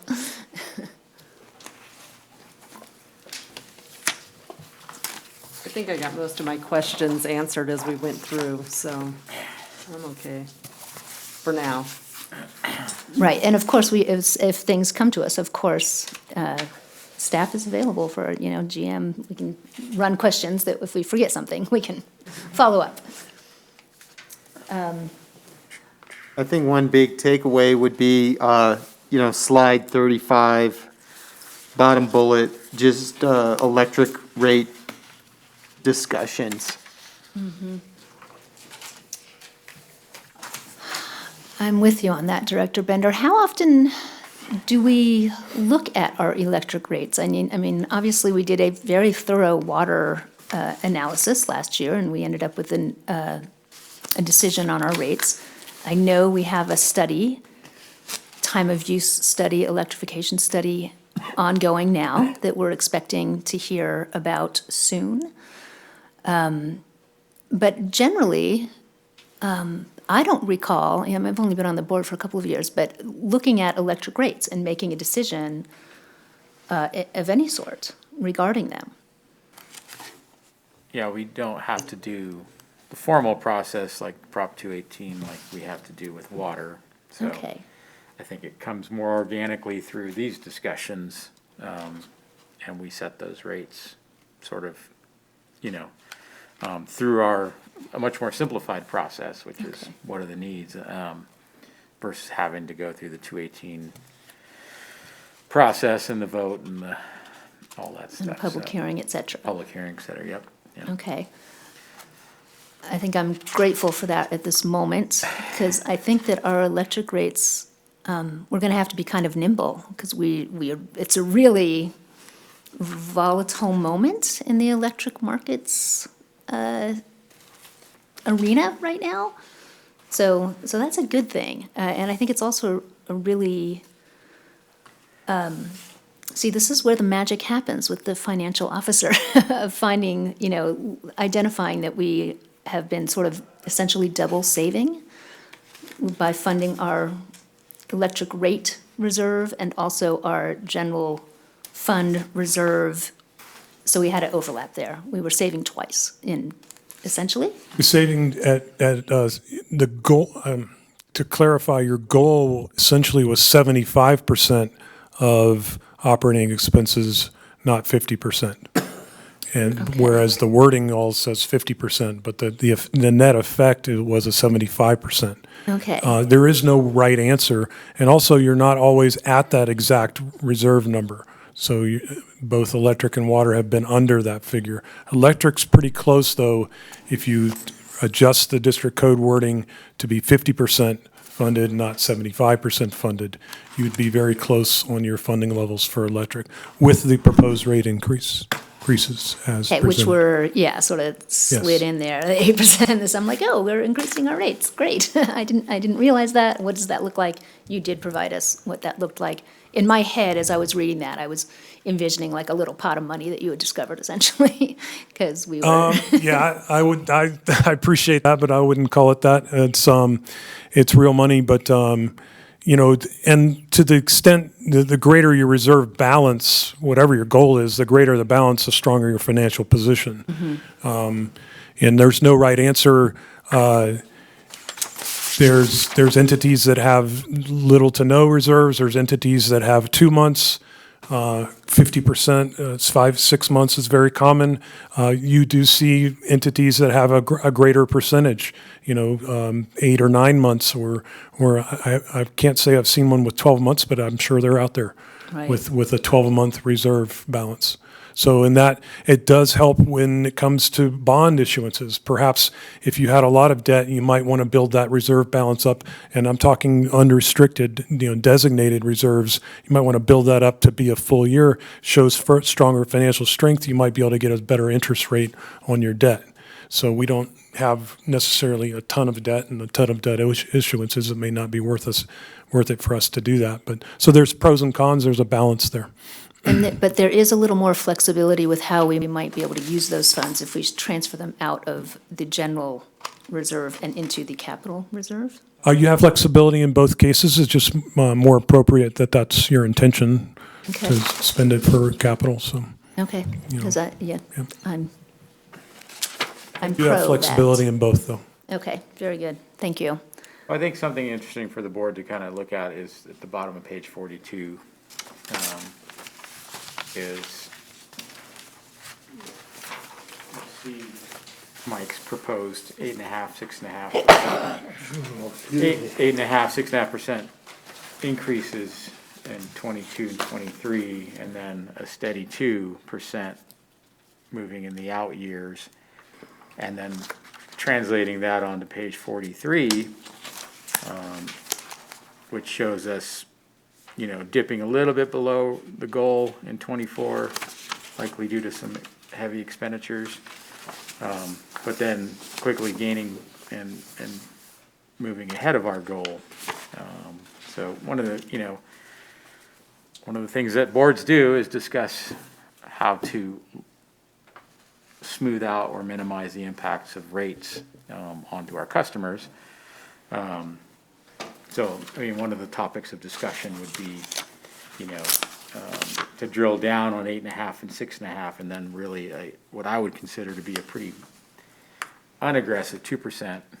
That's likely not even inflation, in the out years. And, is there an opportunity to take a look at that and rework those numbers such that we're still pretty much tracking on our goal, but we've smoothed it out just a bit more, and perhaps looking at more realistic rate increases, which I think most of us can stomach 3%, in the out years as a goal. As a target rate, and how does that translate back into these first 2 years? I agree with you, Director Laliotis. I have the same sort of take on that. Like 8.5% is a fairly big increase for something that we haven't really discussed, and 2% I think is quite low. I think we should peg our lower end to inflation, and as we know, inflation. I think we should peg our lower end of rate adjustments to inflation. If we're below inflation, we're falling behind, right? And inflation has been a thing. Recently, and I don't want to add to people's burden, but we also need to break even. So yeah, I think that is something worth discussing.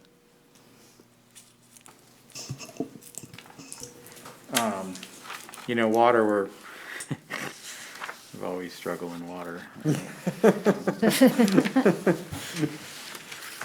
We spend a lot of money, and the infrastructure's aging, and it's a different dynamic as far as how we spend, but I think you're going to start seeing more and more. You saw it on Mike's sheet where he has other utilities. Is water is becoming much more expensive, and there's a reason for that, and that's identified in all those capital projects that are presented to us, but are not unique to this district because they're faced by other utilities. So certainly, looking at Mike's projections, it's in a very aggressive rate plan, but you see how it translates into our reserves, but it also is, representative of our capital needs over the next 10 years. So two very different stories between electric and water. But, understanding the aggressiveness of the rate increases are tracked by our ability to produce revenue for capital. And that gets back to my original concern. It's like, we can produce the revenue, but can we produce the projects? Right.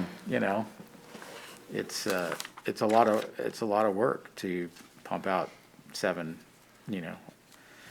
million of capital a year, just at the logistical level, notwithstanding having the money to do it. So, but there's not much to say about the water reserve. And the rates. You see that we're struggling, and we finally catch up in 10 years. but, you know, it's due to some heavy spending. So I don't really have much more to talk about on water capital, other than I look forward to continuing to work on how we're going to accomplish that program.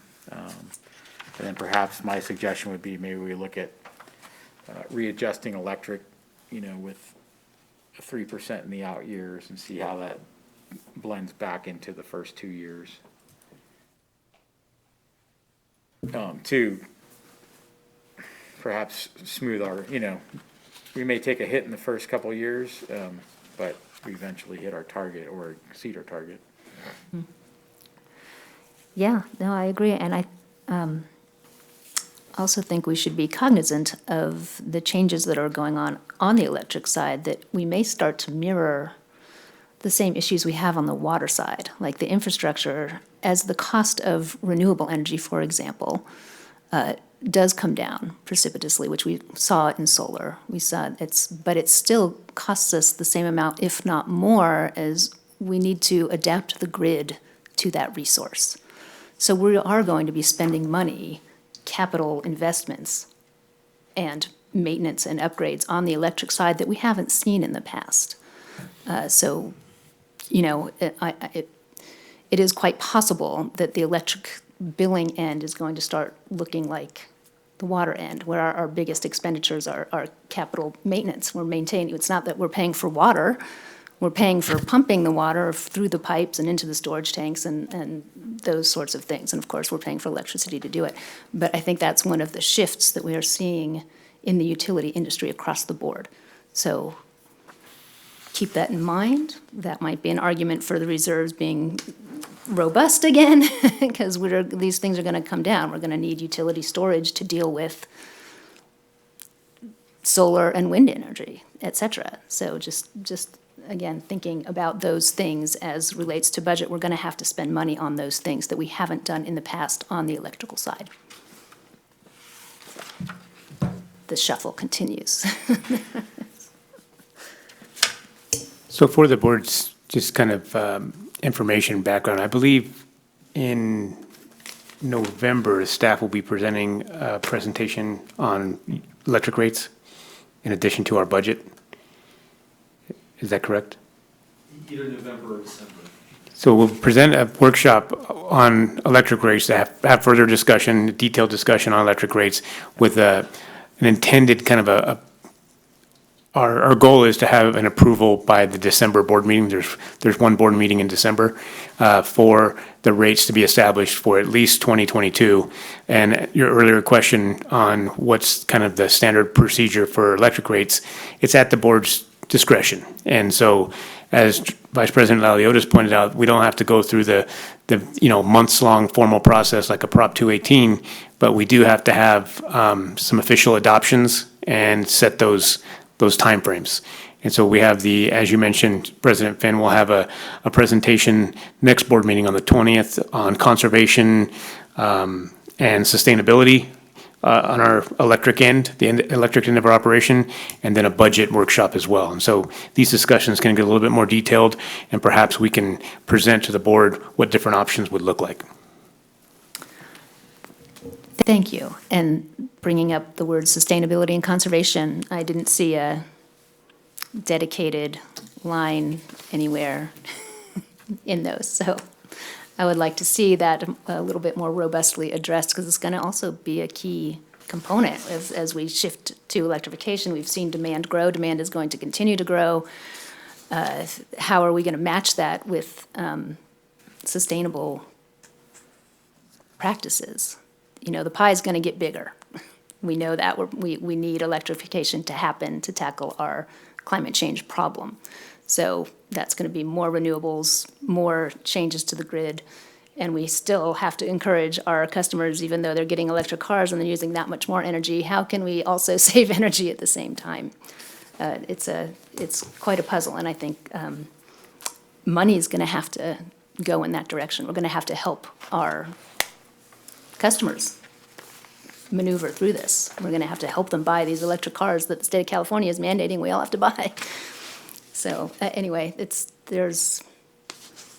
there's a lot going on right now. So let's think about those things while we're thinking about the money, because that's where it does come down to. You know, I certainly hope some things over time will pay for themselves, but we're going to have to front load. We know we're going to have to spend money. Brace yourselves. Does anybody else have any comments, questions, Yeah, suggestions? I'll pipe in. You know, with budgets, whenever I'm looking at budgets, you're always looking at, there's sometimes the budget A with all the dreams in it, with everything that you think that we should have, and then, then you kind of get back down and grounded in what is it can we live without? And are there efficiencies out there? And I know we're talking so many high dollars and so much that needs to be done. And I know that there's priorities in there, but are there any efficiencies where we could identify to try to take up some of that rate dollars, so you're not paying so much? I mean, you guys understand what I'm saying. I do. So, Thank you. Yeah, I think Mike has put some, the next presentation before the final budget on that very topic. Where can we identify operational efficiencies that carry rates further or redistribute those to other programs like conservation or other reserves. So that's definitely something we'll touch on in the next presentations. So do we need to formally schedule the next budget public hearing on November 3rd? We do. With the recommendation does have a formal action by the board. Okay, well, would anybody like to make a motion? So moved. All right. Would anybody like to second that? Second. Okay, can we get a roll call vote, please? Yes, thank you. Director Aguirre? Yes. Director Bender? Yes. Director Harris? yes. Vice President Laliotis? Yes? President Finn? Yes, Thank you. you're welcome. Okay. Thank you. Thank you, Mike. Nice job. Okay, so we can either blow through our routine business. Oh, my goodness. We'll put the burden on you, huh, Michael? You did a great job, Mike. Thank you. That was extremely detailed, and reading it, there were you answered all the questions, so thank you very much. Routine business, approving the treasurer's report for October 2021, including approving the balances and the disbursements, all in one efficient vote. Joe, do you want to have the honors of doing everything? Paying the bills? Sure, why don't we move to pay the bills? Are we there or? Yeah. We're We there. accept the report. Well, we accept the report first, right? We're doing it all as one, Oh, okay. all in one nowadays. One We'll shot. do all in one. And that's to accept the report and pay the bills. Perfect. I'll second that. Already paid, Right. but that's all right, that's good. All right, well then, in which case, I heard a motion, I heard a second. Can we get a roll call vote? Madam President, I missed the second. Oh, Oh, that was me. Thank you. Director Bender seconded. Director Aguirre? Director Aguirre? Yes. Director Bender? Yes. Director Harris? Yes. Vice President Laliotis? Yes? President Finn? Yes. Thank you. And last but not least, approving the minutes of the September 1st, 2021 meeting. Do I have a motion? Or a comment? So moved. Do I have a second? I'll second. Thank you. Can we get a roll call vote, please? Thank you. Director Aguirre? Yes. Director Bender? Yes. Director Harris? Yes. Vice President Laliotis? Yes. President Finn? Yes. Thank you.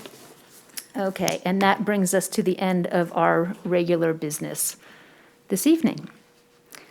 So we do have one closed session item. I propose that we take a break at this point before moving into closed session. And I think I need to note, I'm going to recuse myself from the closed session because of a conflict of interest. Very good. President Finn, did you just want to read this out?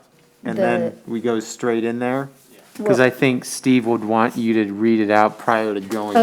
Okay, I was going to take a break and then come So- back and then read it out, but that's Oh. totally fine, we can do this. Up to you. Yeah, okay. I will be happy to read it. Closed session pursuant to Government Code, Section 54956.9D1. Existing litigation, Nevada County Superior Court Case Number TCU 21-7920. That's what we will be discussing in closed session upon our return from a bio break. Thank you. Thank you. There.